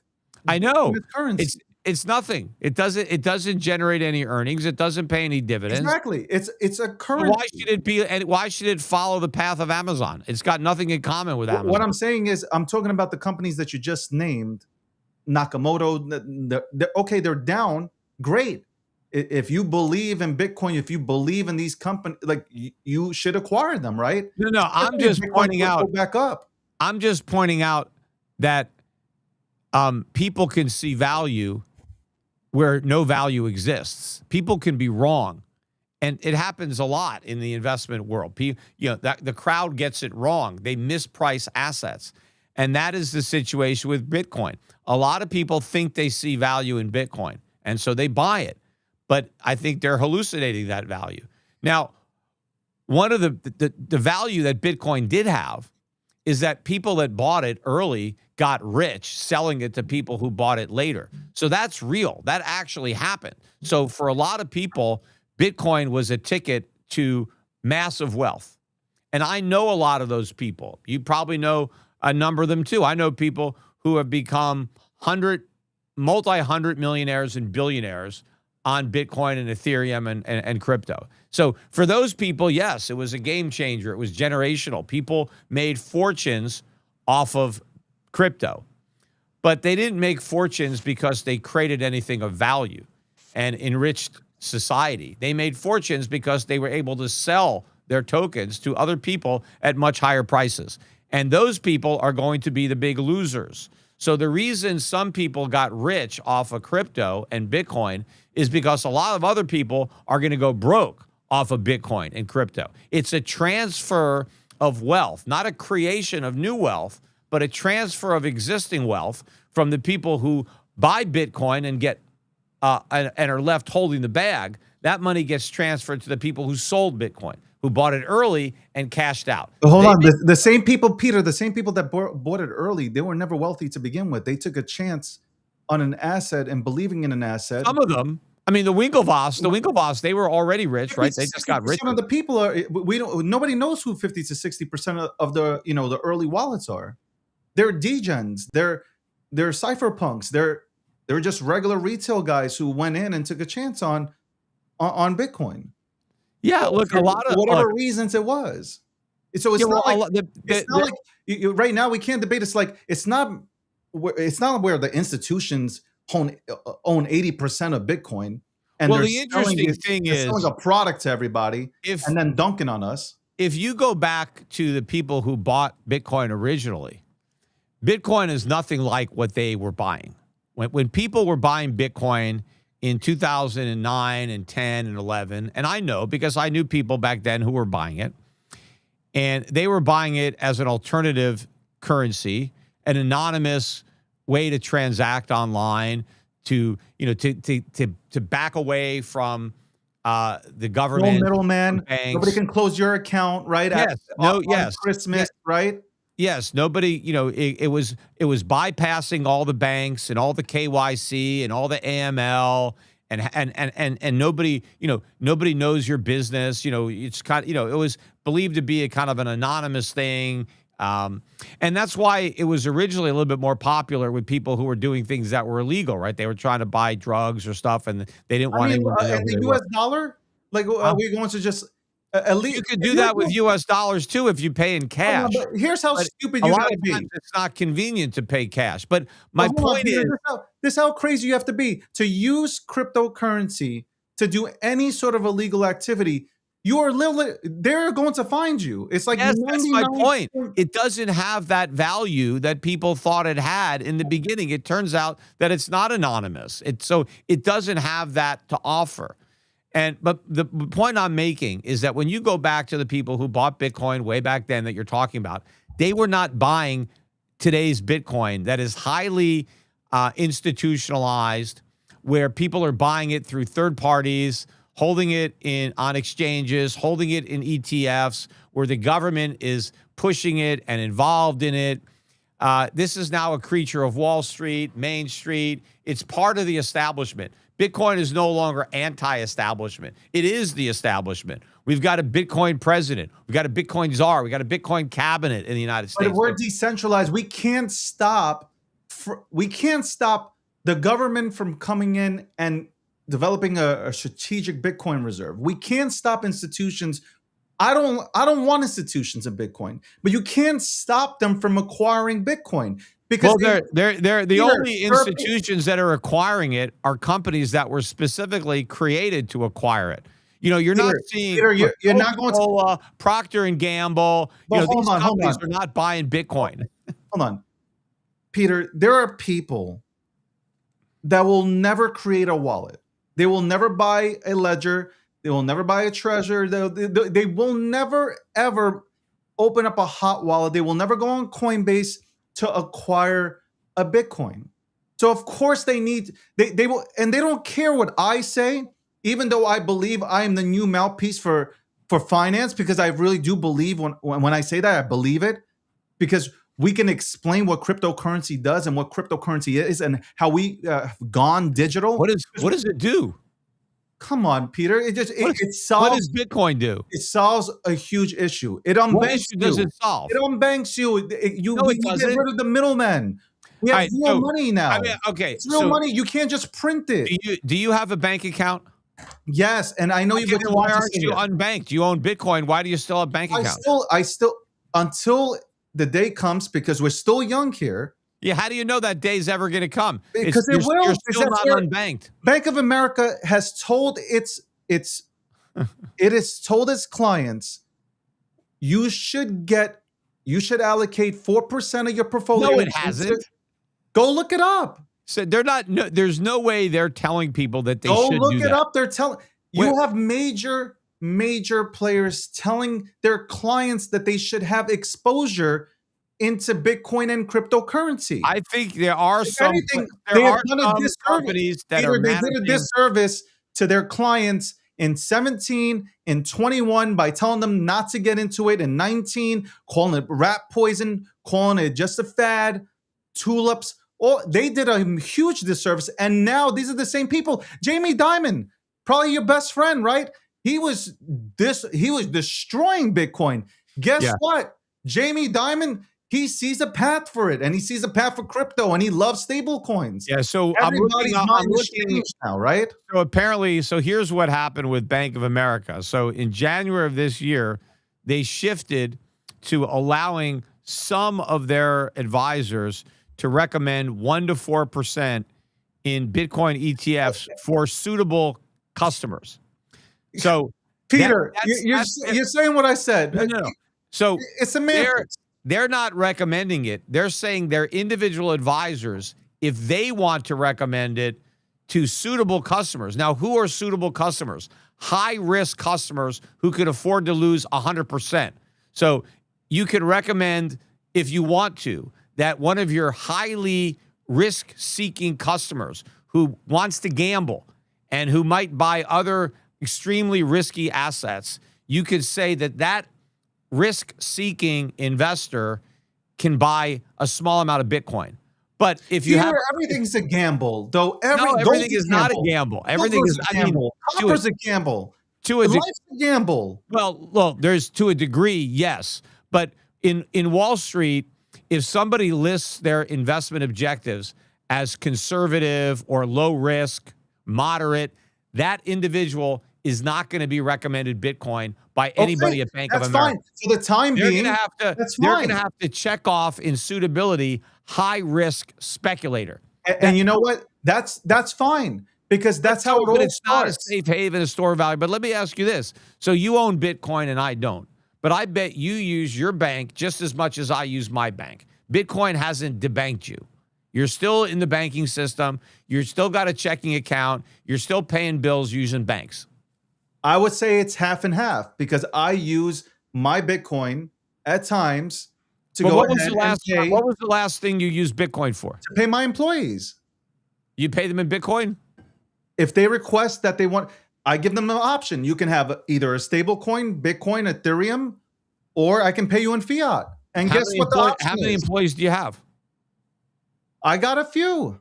And they How many? ask for that. They require that. Well, But how many you got? Hold on. I'll name it out. I'm sure there are plenty of, and I know this, there are plenty of companies within our crypto space where people hey, we don't even have to say crypto.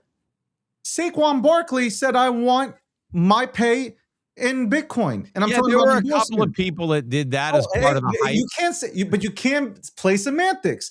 Yeah, You and have then what? people like and then Odell what do Beckham they look? Jr. said, I will take it in Bitcoin. Yeah, I'm not saying that there weren't some people that got all hyped up on Bitcoin. I haven't heard people saying that recently. That was a couple years ago when there was. What do you mean? They hype. just came out and said, "Well, I went when they requested it. It pulled. Bitcoin did pull back. They were given Bitcoin, let's say at 70,000, it pulled back to whatever 30. I'm just doing hypothetical numbers here. So they were at a loss, and everybody was dancing on their graves. Mm-hmm. But then Bitcoin went back up. It went to 127, and they all came out and said, "Well, it was a good thing to hold." Mm-hmm. because now I'm doubled here on what I was getting as a payment. Well, I think some Wall Street firms, they got suckered into the FOMO with all the action, all this. You think they're that stupid, Peter? And they cave in. All right, you could buy a little bit. Look, what Peter, offer. Hold on, I'll let you. You can have the mic as long as you want. I enjoy these conversations. I go to your website and you're like, you can pay in cryptocurrency. So you see the value there. No, so I know what you do. I get it, and they convert it for fee. I totally understand. You're talking about Schiff Gold. Yes. Yeah, we were one of the first people as soon as BitPay launched. Okay. To use that service to make it easier for people who have Bitcoin to sell it to buy gold from Schiff Gold. So there you go. But you still accept Bitcoin. Technically, we never see the Bitcoin. We never touch the Bitcoin. All we get are dollars. But you offer the service. We offer a service to help you sell your Bitcoin and buy gold. Yes. So write that in there. You are accommodating people who hold Bitcoin who want to sell it and buy gold. Yes, but whatever they want to do. Listen, people sell properties to get fiat. That's how the world transacts. But there's a difference between accepting Bitcoin directly and working with an intermediary that sells the Bitcoin and gives us dollars. But yes, if you still offer BitPay to take on people who want to buy gold with Bitcoin. Yeah, BitPay buys the Bitcoin from the Schiff Gold customer, converts it to dollars, and sends it to Schiff Gold. That's what they're doing. And then we send the gold to the person who paid. So basically, a transaction was made in Bitcoin to get gold. Bitcoin was sold to get dollars to buy gold. Why can't you see that? I have Bitcoin. I go to Peter Schiff Gold. I'm paying in Bitcoin to get gold. That's how I see it. You're paying a middleman. You don't understand the difference. There's somebody in the middle. I understand, but I'm still paying in Bitcoin. And you're laughing because I'm right. You're not. You're paying. Schiff Gold's getting dollars. I understand what you're getting. I understand what you're getting, but I'm going to your site, and your site is offering me the chance to buy gold with Bitcoin. That's what it's doing. So Bitcoin is a useful but you know what? asset. Here's what we're going to do at Schiff Gold. We're going to allow the payments for gold with gold tokens. So let's say somebody has Tether Gold. They can actually send us Tether Gold directly. We'll accept it and send you physical gold. So there we'll actually take it because we know what we're getting. We're getting something real. You're slowly coming into the crypto side, though. You're slowly. If the crypto is real, backed by something real, that's different than Bitcoin, which is backed by nothing, which is just digital hot air. But I wanted to ask you. Go ahead, ask me. I'll ask you a question about the CZ event when you were sitting there at that event and they handed you the bar of gold. Look, people always ask me, what if Bitcoin keeps going up? When are you going to change your mind? And I can't really answer that. But can you answer the question that is there a price where Bitcoin trades that you would change your mind? Like I said, if Bitcoin breaks 50,000, it's going to go to 20,000. So let's say in a couple of years, Bitcoin is at 20,000. Are you just as convinced that Bitcoin is everything that you think it is at 20,000 in a couple of years? Or might you think, this isn't working out the way I thought. Maybe I should cash out and take my 20 grand while it's here and go home. I don't think that way. I don't know. Like, I know you speak to a lot of people, Peter, and people, they say all types of fucking shit. For me, what is our monetary system's broken, correct? Can we agree on that? I agree on that. I don't think Bitcoin fixes it, but I agree that it's broken.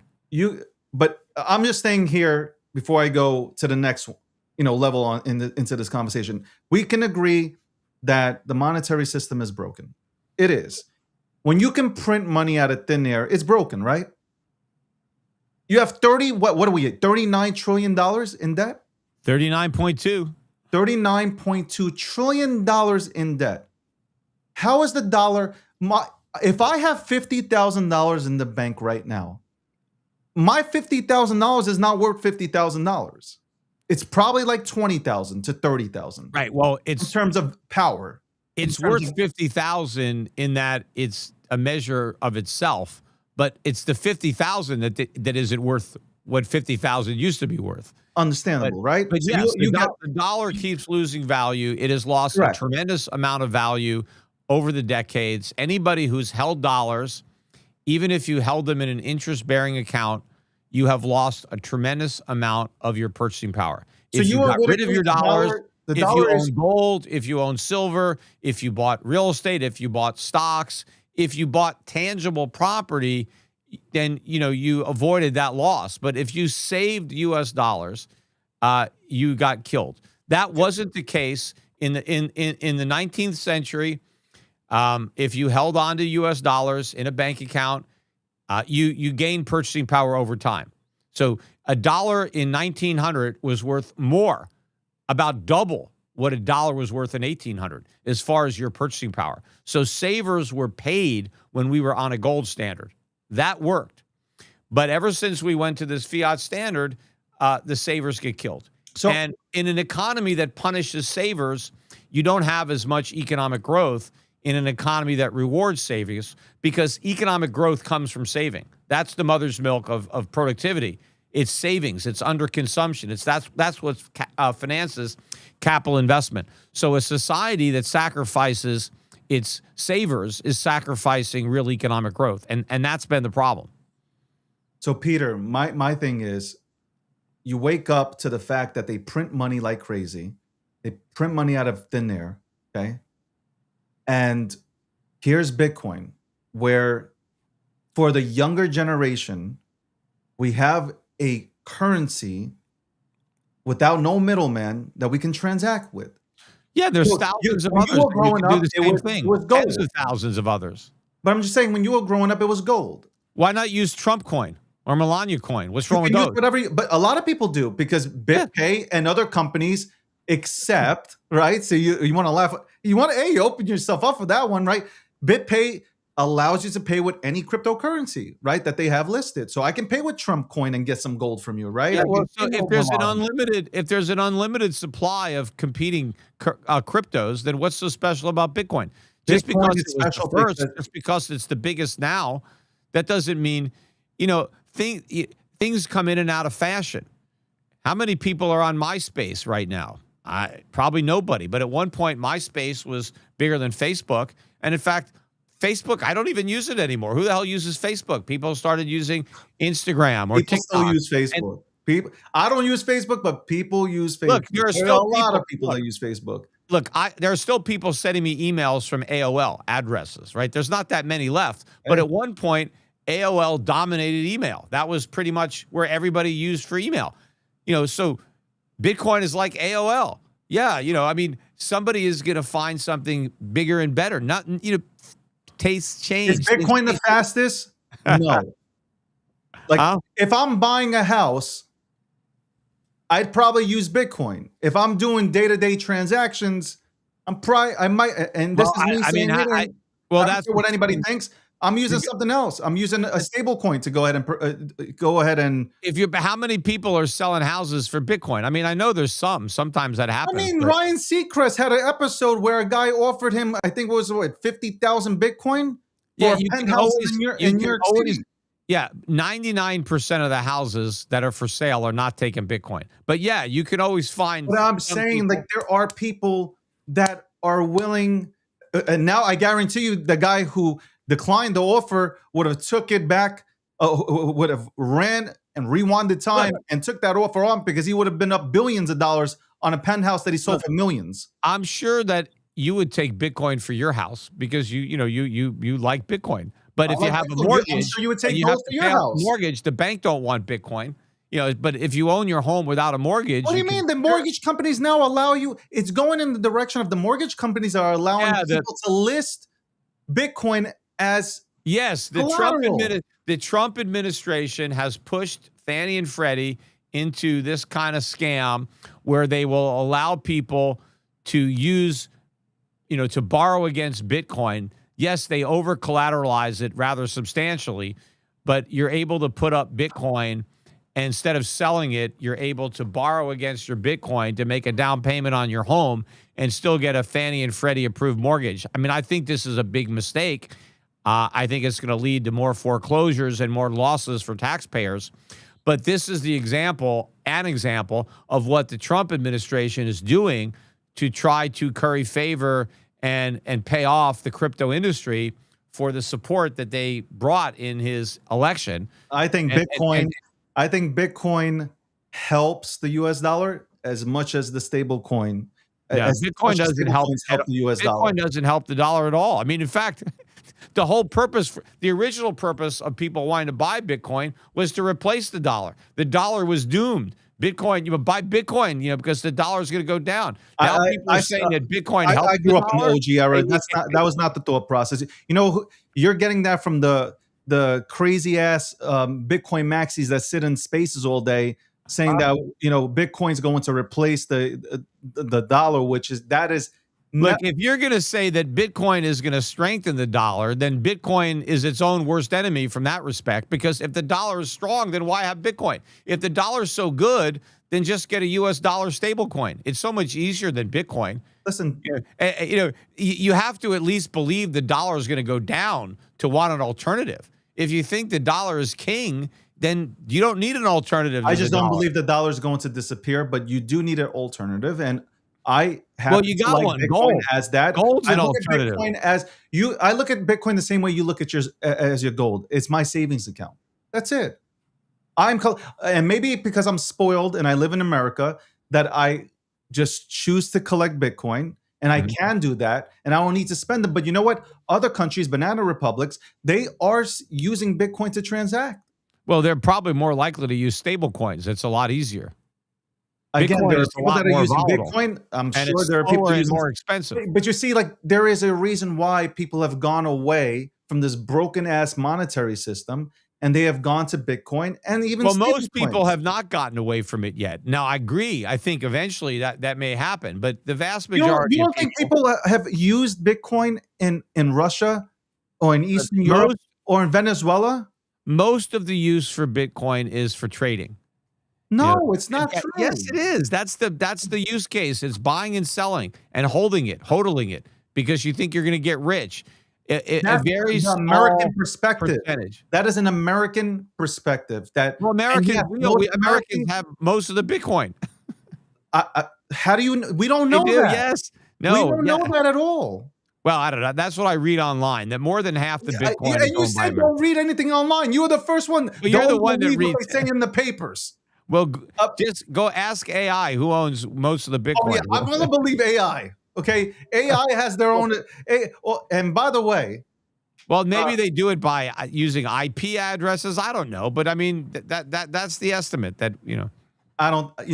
One thing like you said about Saylor, I think Michael Saylor is going to prove every critic wrong, and he's going to be one of the wealthiest men on the planet. Well, he already is one of the wealthiest men. And maybe he'll still be one of the wealthiest men after his investors lose all their money in strategy and stretch. I don't think they're going to lose their money. I don't think they are going to lose their money. I think he is 100%. He has created this flywheel look. It's been impressive to watch. I think he's the devil, right? You think he's the Messiah. I think he's a false prophet. I think he's a charlatan. I think he's a fraud. I think he believes in Bitcoin as much as you believe in gold. I don't know.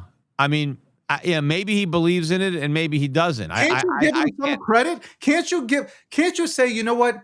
Michael Saylor believes in Bitcoin as much as I believe in gold. Look, I might not be able to understand it, but I can understand the passion that he has for this item. Look, this I'm not a mind reader. I look at the Federal Reserve. I see all the mistakes that they make. I see the things that they say. And I say, look, I don't know if they actually believe that or if they're lying. I don't know. Are they ignorant or are they lying? Because it could be either one. The things that Michael Saylor says are so blatantly ridiculous. I don't think a man as smart as Saylor could actually believe what he's saying. Hold Now, on, maybe Peter, I'm that's wrong. only because you don't like Bitcoin. No, it's not If because you- I don't hold on, like if he Bitcoin. was I saying- like logic. Wait, let me ask you a question. If he was saying, if Strategy was buying gold the way they were buying Bitcoin, you wouldn't have a problem with this. Oh no, yes, I would. No, you wouldn't. I mean, No, you would it wouldn't not. be if Strategy were buying gold, he wouldn't be able to raise all this money. Nobody would be giving him money to buy gold the way they're giving him money to buy Bitcoin. Why wouldn't they? Because he wouldn't be offering an 11.5% yield at this point. Because he's not going to be able to say gold's going to appreciate. I actually think that gold would appreciate like that, but I think that if Saylor was doing what he's doing now with gold, the SEC would have already stopped him. I think they would have put a stop to the marketing fraud and they would have shut him down. I think it's hands off a Saylor at the Trump SEC. Because I think that, what he's, I don't think that's telling how investors. Come on, Peter. Yes. There's There's no way they would let me do this. If I tried to do this with gold, believe me, they would be shutting me down. I think honestly, if he was doing it with gold, you would be one of his biggest No, I wouldn't. fans. Okay, you know what it is. Look, Peter, what I would be in favor of. Digital era. I don't get it. Let me tell you what I'd be in favor of. You know what? We're moving away from paper. We've already been digital, but now we're going completely digital. We're trying to get away from the middleman. I don't understand how you can be bullish about that. Getting away from all middlemen that have but control over your Bitcoin is accounts. all about middlemen now. Most people buying Bitcoin are using a middleman. The demand is coming from the middlemen, so it's not even getting rid of that. You're introducing a lot of middlemen where middlemen aren't even needed. That's what but they need that to get people to buy Bitcoin. They don't want to buy it if they can't have a middleman. I forgot I was about to make a point, and then you asked me that question, and now I forgot what I was going to ask. What about if Saylor was selling? Oh no, this is what I would be in favor of. Gold. No. If companies wanted to hold gold on their balance sheet instead of dollars for longer term, like I would not recommend a company like Procter & Gamble or Coca-Cola keep gold to meet its payroll, right? Because, it could in over a short period. But if a company has a lot of cash, if they have years worth of cash that's just sitting on their balance sheet, and whatever reason they're not paying it out in dividends, they want to hold a rainy day fund for the future, to me, it makes a lot of sense to hold some of that in gold as opposed to dollars. So that would make sense. But holding it in Bitcoin, to me, makes no sense whatsoever. But Apple companies are, you can't even find that many gold companies that will hold gold on their balance sheet. Let me ask you a question. When Apple takes their $300 billion and says we're going to take 1% of this in cash and put it into Bitcoin, they're not going to do that. Why do you think they won't do it? Well, why haven't they done it yet? If they're going to do it, why haven't they done it? Maybe they're waiting. They can't waiting wait. For what? What are they waiting for? I don't know. I'm not a part of their meetings, but maybe, just maybe, after Tim Cook retires, the new CEO steps in and says, you know what, we'll put this on our balance sheet. Bitcoin is being still held by Tesla, an enormous company, right? Yeah, Tesla, well, Elon Musk stopped it, and actually he bought it, when he was making a big deal about Doge, and he got in. But remember, he tried to price Teslas in Bitcoin. He was taking Tesla, and he stopped it years ago and hasn't even tried it. So when he tried to offer his products and let people pay in Bitcoin, it did not work, and he gave it up. So that tells you how inefficient it is to actually use it as a medium. Yeah, they still hold it. When the guy who tried to do it had to stop doing it because it didn't work. I think that they will bring it back one day and allow you to go ahead and purchase whatever products at that, at which point that he'll be offering to you from Tesla and all his other companies. No, I mean, he already tried it and it didn't work. You're already allowing people to buy gold using Bitcoin. What do you think is going to happen with the major Fortune 500 companies? No, they're not, I don't know how many of them. In fact, I can tell you this. Back in like 2017, when Bitcoin had its first kind of big rally, and it went up to 1,000 or whatever it was. I remember there were a lot of stories about Bitcoin. All of a sudden, it was something, like people were talking about it. And there were a lot of companies that started to announce we're accepting Bitcoin, and of course they were probably working with BitPay. But there was a lot of rush where merchants wanted to align themselves with the Bitcoin community because they wanted to, they wanted Bitcoiners shopping at their stores. So, hey, let's make it easy. Let's start working with Bitcoin.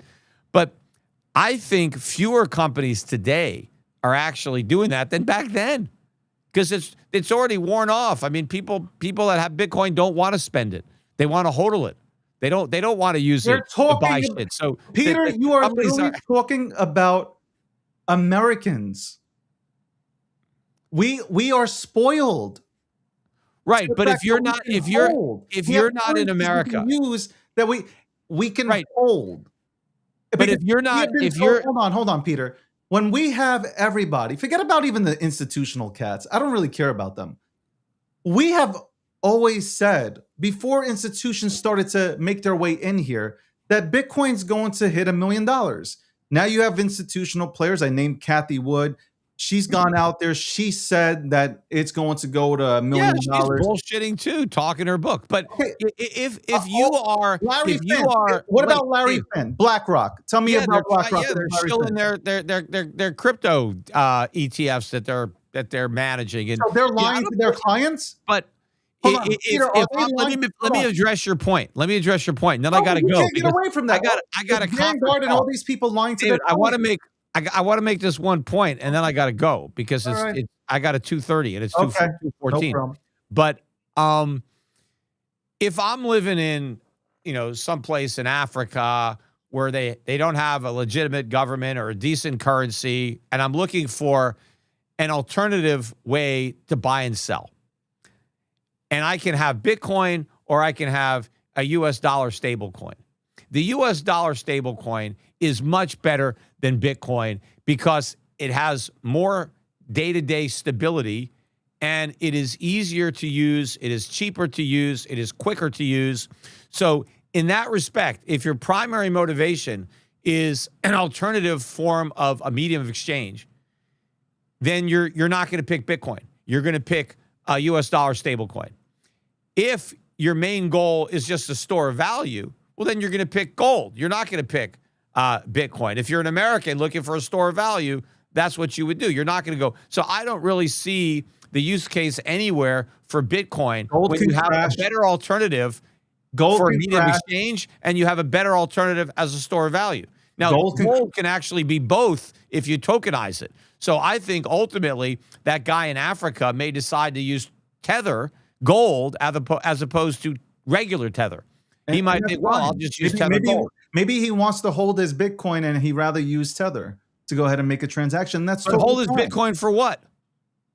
Because the value of Bitcoin will appreciate no matter what you say. What if it doesn't? You're just a gambler. It's just gambling. You could have said with gold. You didn't. Well, you're going on dreams. Okay, gold's got 5,000 years of history behind it. Bitcoin's got 15. How do you know? How do you know that the next 15 years are going to look anything like the last 15? Peter, you just made my point. Look how far it's come. 15 years versus 5,000 years. Look how far it's come. Well, it hasn't come far because it's not doing anything. People are just hoarding it. It's resulted in a big bubble. I'll give it that. Yes, in just a short period of time, it's inflated into a massive bubble. I'll give you that. Could be one of the biggest bubbles in world history. Yeah, if you want me to congratulate you on the size of the bubble, that's been inflated. I just want you to buy like $100 worth of Bitcoin. Why waste $100?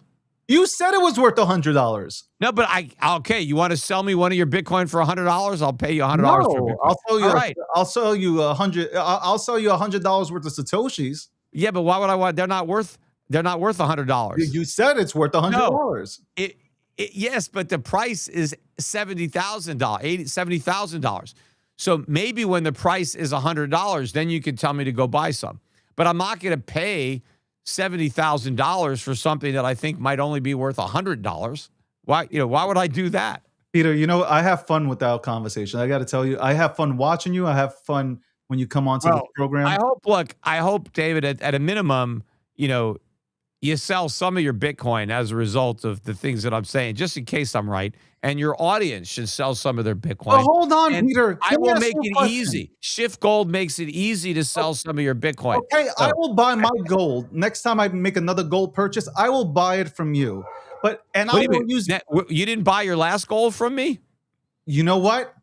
I You haven't got to bought buy all your I gold haven't from bought me. gold since you came on. You got to buy all your gold and silver from me. I give you the best prices. I will buy my next gold from you. And gold and All silver right.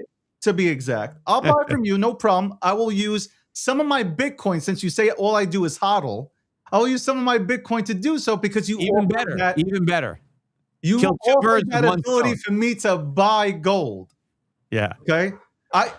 Peter, before you go, first of all, I want to say thank you for coming onto the program. Thank you for remembering my name. And thank you for, I don't know if this is a compliment or not, for calling me Mandani. This is a horrific, oh No, my I told goodness. you, look, you look a lot like a handsomer version of Mandami. I appreciate that. I love you for that. Peter, no, I just want to say before you go, I hope you come back on. I hope we could do this one-on-one in person. Okay. And Well, where are you? I'm in New York. Oh, yeah. Well, I'm going to be in Connecticut. Maybe I'm going to be in Connecticut over the summer, traveling around New England. So maybe we'll be able to do Let's something. do that. Let's You link up. mentioned Consensus. First they wanted me to come to Consensus, and they didn't want to pay me enough to make it worthwhile Yeah. to fly there. But then my buddy, who has his own plane, wanted to speak and said, hey, if you get me a speaking slot, you can fly in my jet. And I'm like, great. Then I don't have to, I said that. So I went back and they weren't willing to accommodate him or whatever. And he's a good guy. He spoke at another Consensus. I don't know. So I don't know. Maybe they just got nervous when the price of Bitcoin was going down. I don't know. It actually went up, but on that note, Not from when they first reached out to me.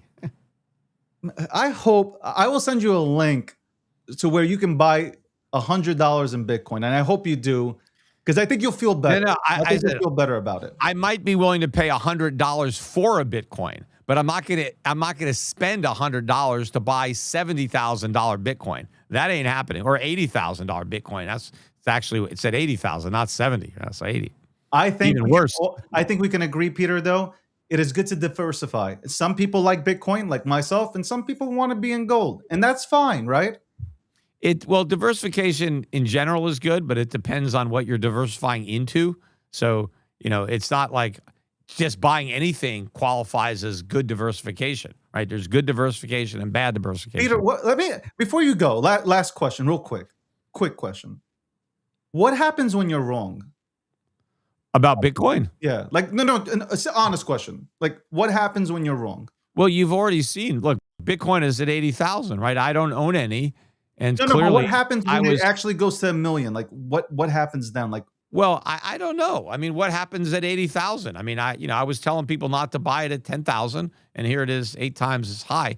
So, I mean, I'm still here. well, hold on. If you're telling people not to buy at 80,000, do you think that you're hurting them if it goes to 1 million? Well, it depends on what they buy with the money and what that does. So if let's say Bitcoin goes to 1 million, but people bought gold mining stocks instead and they go up more, then they're better off. So, it's not happening in a vacuum, right? In isolation. So, it might depend. And then, of course, there's also looking at the risk that people took, risk adjusted return. But I don't think that Bitcoin is going to 1 million unless the dollar goes to practically zero, in which case the $1 million means nothing. But haven't you said before that the dollars, like the entire all this paper is going to crash eventually? Yeah, we're going to have a dollar crisis. So we have a Bitcoin crisis first. But anyway, I got to go because I got to. Peter Schiff, everybody, go to, what is it? Shiftgold.com? Shiftgold.com or Europac.com for my mutual funds and my separately managed accounts. You got to diversify out of Bitcoin right now. You don't have to sell it all, but diversify out of some of it. Some of your audience probably is all in on Bitcoin, and that's no, they're actually they're a lot from TriFi and a lot in crypto and yeah. Well, diversify out of crypto. Thank you, Peter. All right, take care, Dave. That was Peter Schiff, everybody. Good guy. I like Peter. We'll be back right after this. Man, you know, Peter's one of those boxers, right? Like, I'm thinking of boxers, right? It's like one of those boxers that faces off with Tyson back in the day. He's faced off with Tyson back in the day.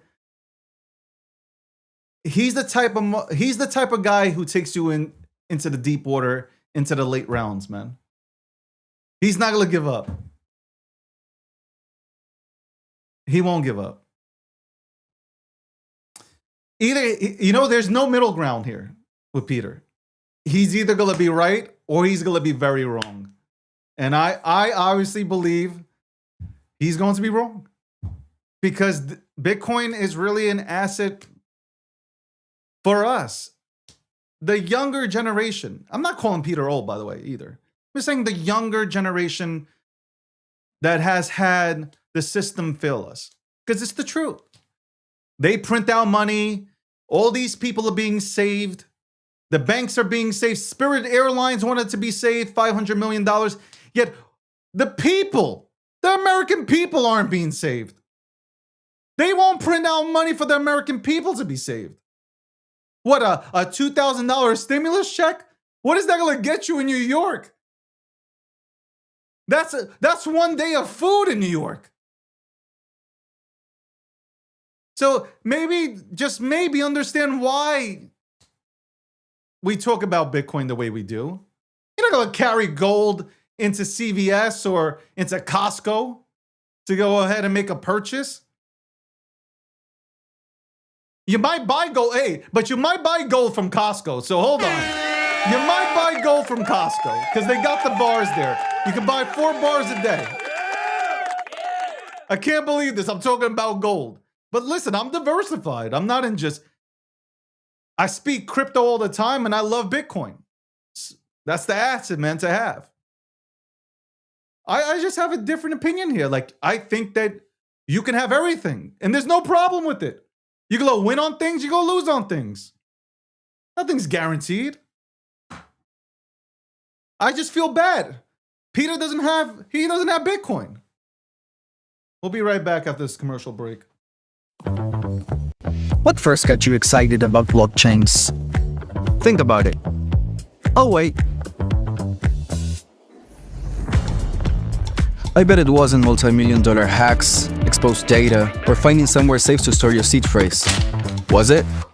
Maybe it was the idea of decentralizing a broken financial system. Maybe it was imagining a world where people own their own data and get to sharing the value it creates. Or maybe it was the promise of a fundamentally better way of connecting, communicating, and transacting. The next phase of the internet that empowers us instead of exploiting us. So why hasn't that happened yet? Why are we still living with the same broken system that blockchains promise to fix? It's because blockchains can't keep a secret.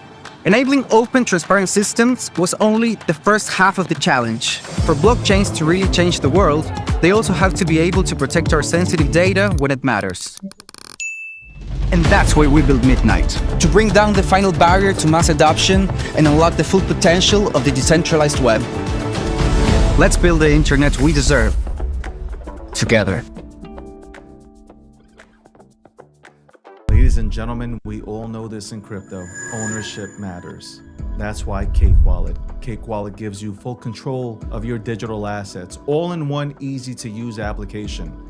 You can store Bitcoin, Litecoin, Zcash, Monero, and many more with just one secure backup.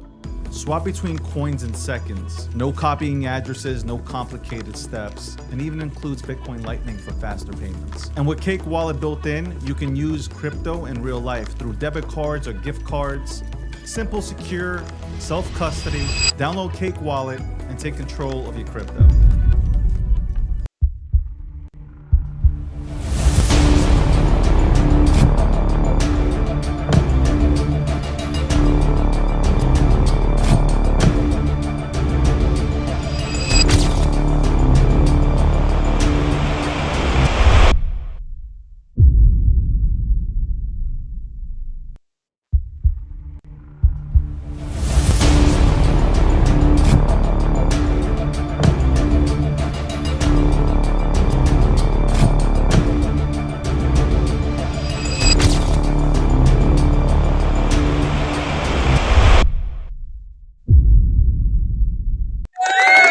Welcome back to the show.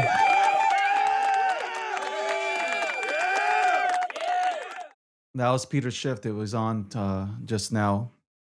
My overlay is not working. My overlay wasn't working. Hopefully you guys had fun. Thank you, Peter, for coming on. Peter Schiff, ladies and gentlemen. We got a lot of people. We have a lot of people coming on in the next few weeks.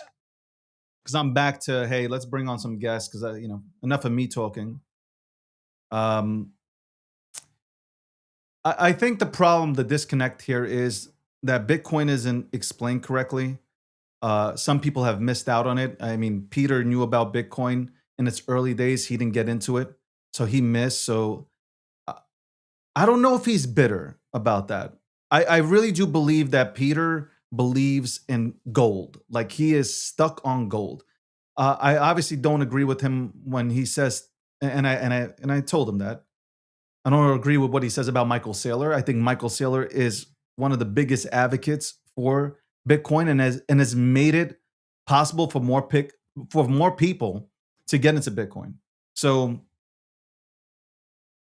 do you want to debate whether or not it's okay or healthy that somebody owns 5% or holds 5%? We can debate that all day long. But I don't believe in my heart that Michael Saylor has this plan where he has this Ponzi scheme going. No, I think he has created this incredible flywheel. And even if he sells Bitcoin, he's going to buy it back within this system that he's created. So he's built a phenomenal infrastructure, which other companies want to go ahead and use as well. So I don't know. I don't know. I think that Bitcoin is misunderstood.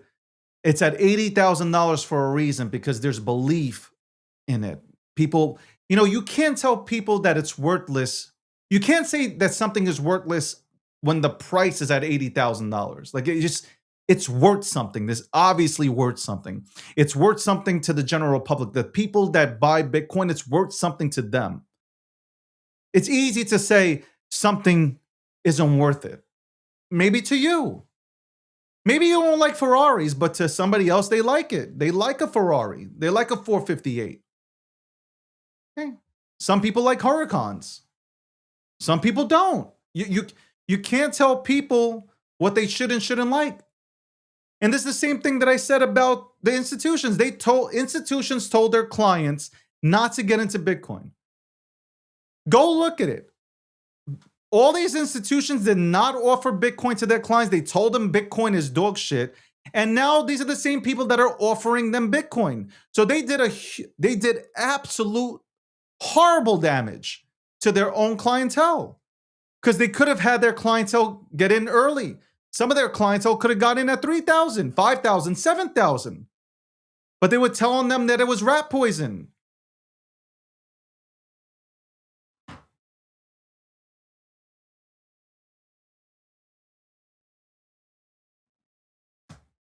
And you know what? Saylor did come out and say he might have to sell some Bitcoin. And guess what? Usually that type of news would have said Bitcoin to fucking 20,000. Guess what? Nothing happened. Nothing happened. Because you know what? If Michael Saylor does decide to sell, guess what? Guess what happens? You're going to have others, whether from the institutional world or retail, that are going to come in and scoop it up. That's what's going to happen. Make no doubt about that. Saylor knows this.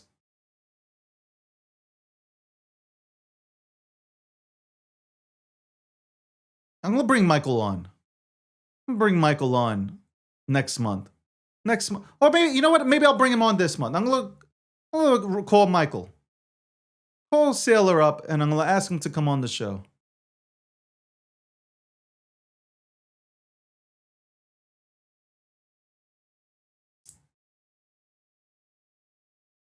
I've heard Michael Saylor break this down. I heard him break down the products and everything that he's attempting to do. I've watched. To say that you don't understand is crazy. It is absolutely crazy to me that people can still sit here and say that they don't understand what he's doing. You do understand. I think people are just stuck in the old system. That is it. Like, it's the same people that don't want to use email. They want to go to the post office and get a stamp, okay? And send the mail that way, That's all it is.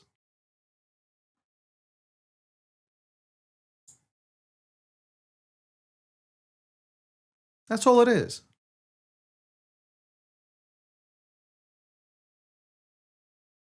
Now, I don't know what I should be more offended at.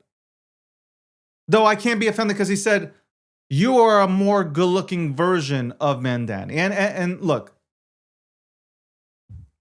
it's undeniable. Obviously, it's undeniable.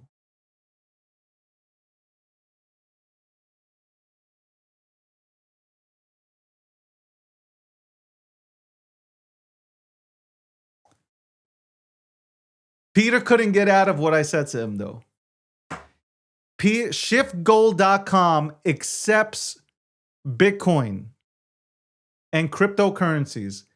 And Peter, semantics were going on here. And Peter said,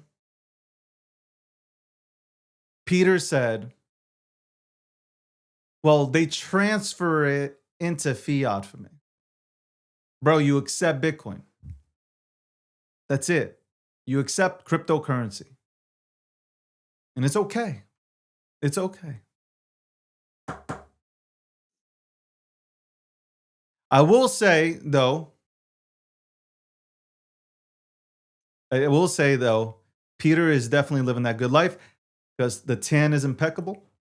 And I will reach out to Peter and we are going to sit one-on-one. Listen, I'll go out to Connecticut. I love Connecticut. I'll sit down in Connecticut. Connecticut is a highway to goddamn Massachusetts. It's just a highway. That's all it is, Connecticut. It's a highway to either go into New York or you're going into goddamn Massachusetts. That's all it is.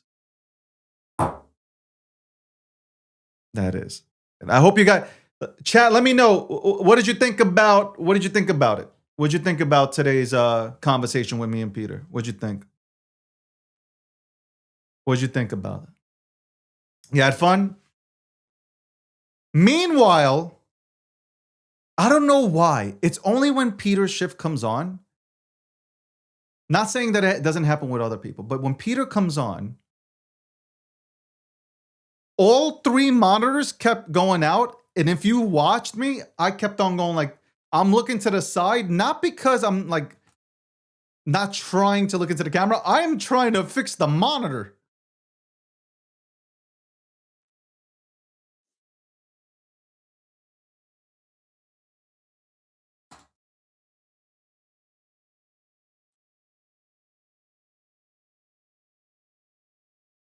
I hope everybody, though, enjoyed the show.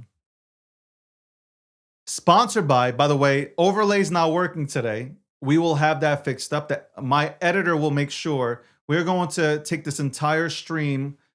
We're going to clip it up and we're going to push it out there. Obviously, without sponsors. This show would not be anything without its sponsors. Midnight, the title sponsor. Thank you, Midnight. Charles is killing it. The whole team, JJ, everybody is killing it down in Miami. Polymarket, what more can I say? Polymarket, the official prediction market sponsor of the Breakdown and the DG brand. Cake Wallet, an amazing partner, doing amazing things. We will have Seth on tomorrow. And also Victor on from the TON organization on here tomorrow. We'll talk about Tom. We'll talk about with Seth. We'll talk about Monero, Bitcoin. We'll talk about the wallet, security, privacy. We'll get into it. And the People's Reserve. CJ and that entire team. Wonderful job. CJ did a great job speaking at Bitcoin 2026. I watched it. I have to give him a round of applause. What a phenomenal job.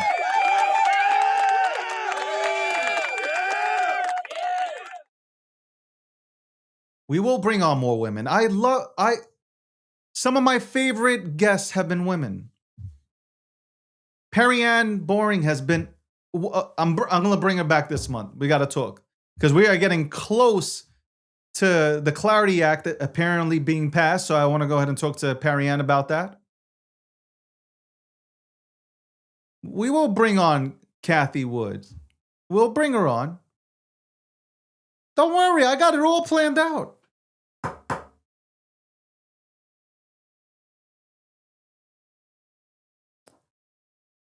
I believe in my convictions. That's it. Just like, just like he believes in gold, I believe in Bitcoin. Listen, but I'm not going to tell people not to buy gold. I think everybody should diversify like crazy. Buy real estate, gold, precious metals, Bitcoin. Do everything possible to set yourself up good and your family and your bloodline. I think you should do that. You have the opportunity to do so. You should. So ain't nothing wrong with that. There's value in everything, right? There's value in everything.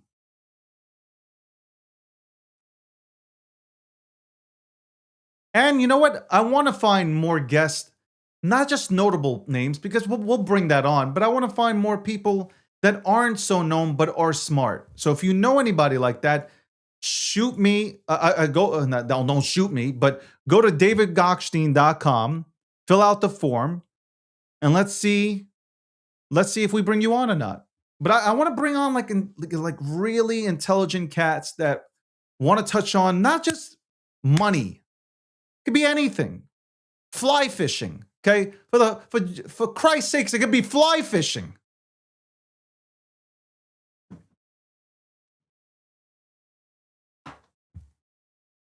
I'll never kill myself. Anyway, we'll be right back after this commercial break. Okay, we'll be right back after this commercial break with the quote of the day, right after this. What first got you excited about blockchains? Think about it. Oh, wait. I bet it wasn't multi-million-dollar hacks, exposed data, or finding somewhere safe to store your seed phrase. Was it? Maybe it was the idea of decentralizing a broken financial system.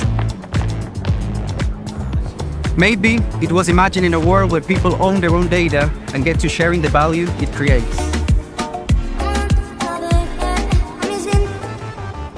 Or maybe it was the promise of a fundamentally better way of connecting, communicating, and transacting. The next phase of the internet that empowers us instead of exploiting us. So why hasn't that happened yet? Why are we still living with the same broken system that blockchains promise to fix? It's because blockchains can't keep a secret.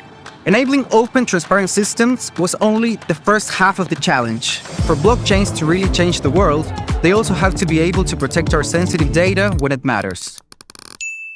And that's why we built Midnight, to bring down the final barrier to mass adoption and unlock the full potential of the decentralized web. Let's build the internet we deserve, together.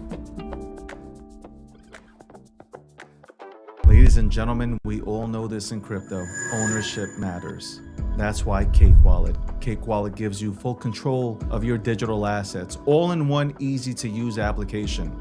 You can store Bitcoin, Litecoin, Zcash, Monero, and many more with just one secure backup.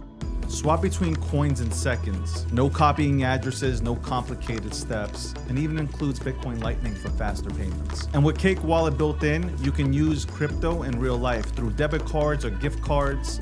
Simple, secure, self-custody. Download Cake Wallet and take control of your crypto.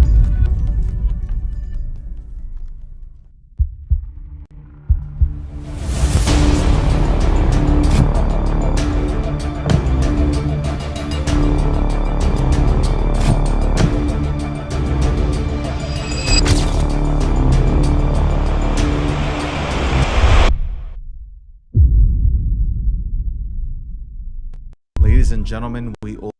No, we're back. No. I don't know what the hell happened today with my goddamn overlay. I'm really upset. I'm not gonna lie. I'm really upset that the overlay wasn't on here. We'll get that fixed. I was really upset though. You can see I was a little bit off my game because of the overlay. But as a professional, I got back on my game. They thought they had me in the first half. right? That type of shit. That's what it is. As somebody in media, you have to you have to learn how to adjust quick. You gotta adjust quickly. Fucking shit's going wrong. You gotta adjust. You gotta adjust quick. Man, Peter took the fucking life out of me. Yeah, I am not gonna front. Love Peter, man. Holy shit. Holy shit, Peter. Peter, man. Peter. I haven't even looked at the markets, by the way. I have not looked at the markets. I'm not even there to look at the markets. Let's go to the quote of the day, though. Hold on one second. Let me bring it up.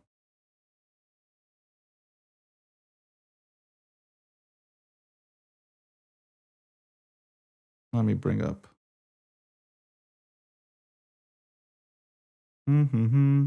Let's see. All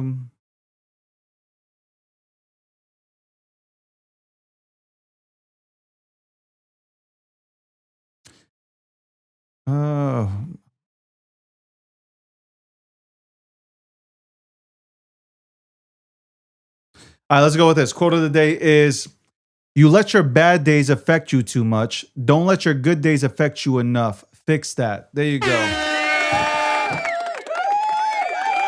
It is 2:44 p.m. Thank you very much for tuning in to the breakdown episode. What episode is this? I don't even know. 704. There you go. Because usually I look at the overlay. But 704, we had Peter Schiff on today for an hour. We went back and forth. I think it was more than an hour, but we went back and forth. We will have it clipped up and put out not only on my account, but on all the accounts with obviously the overlay, without sponsors. Shout out to the sponsors. Without them, we couldn't do this. Okay. We got a lot of things in the works. Watch out for my Cash App commercial part. I am partnered up with Cash App. Coming out with the commercial with Cash App. Stay tuned to that. A lot of things in the works.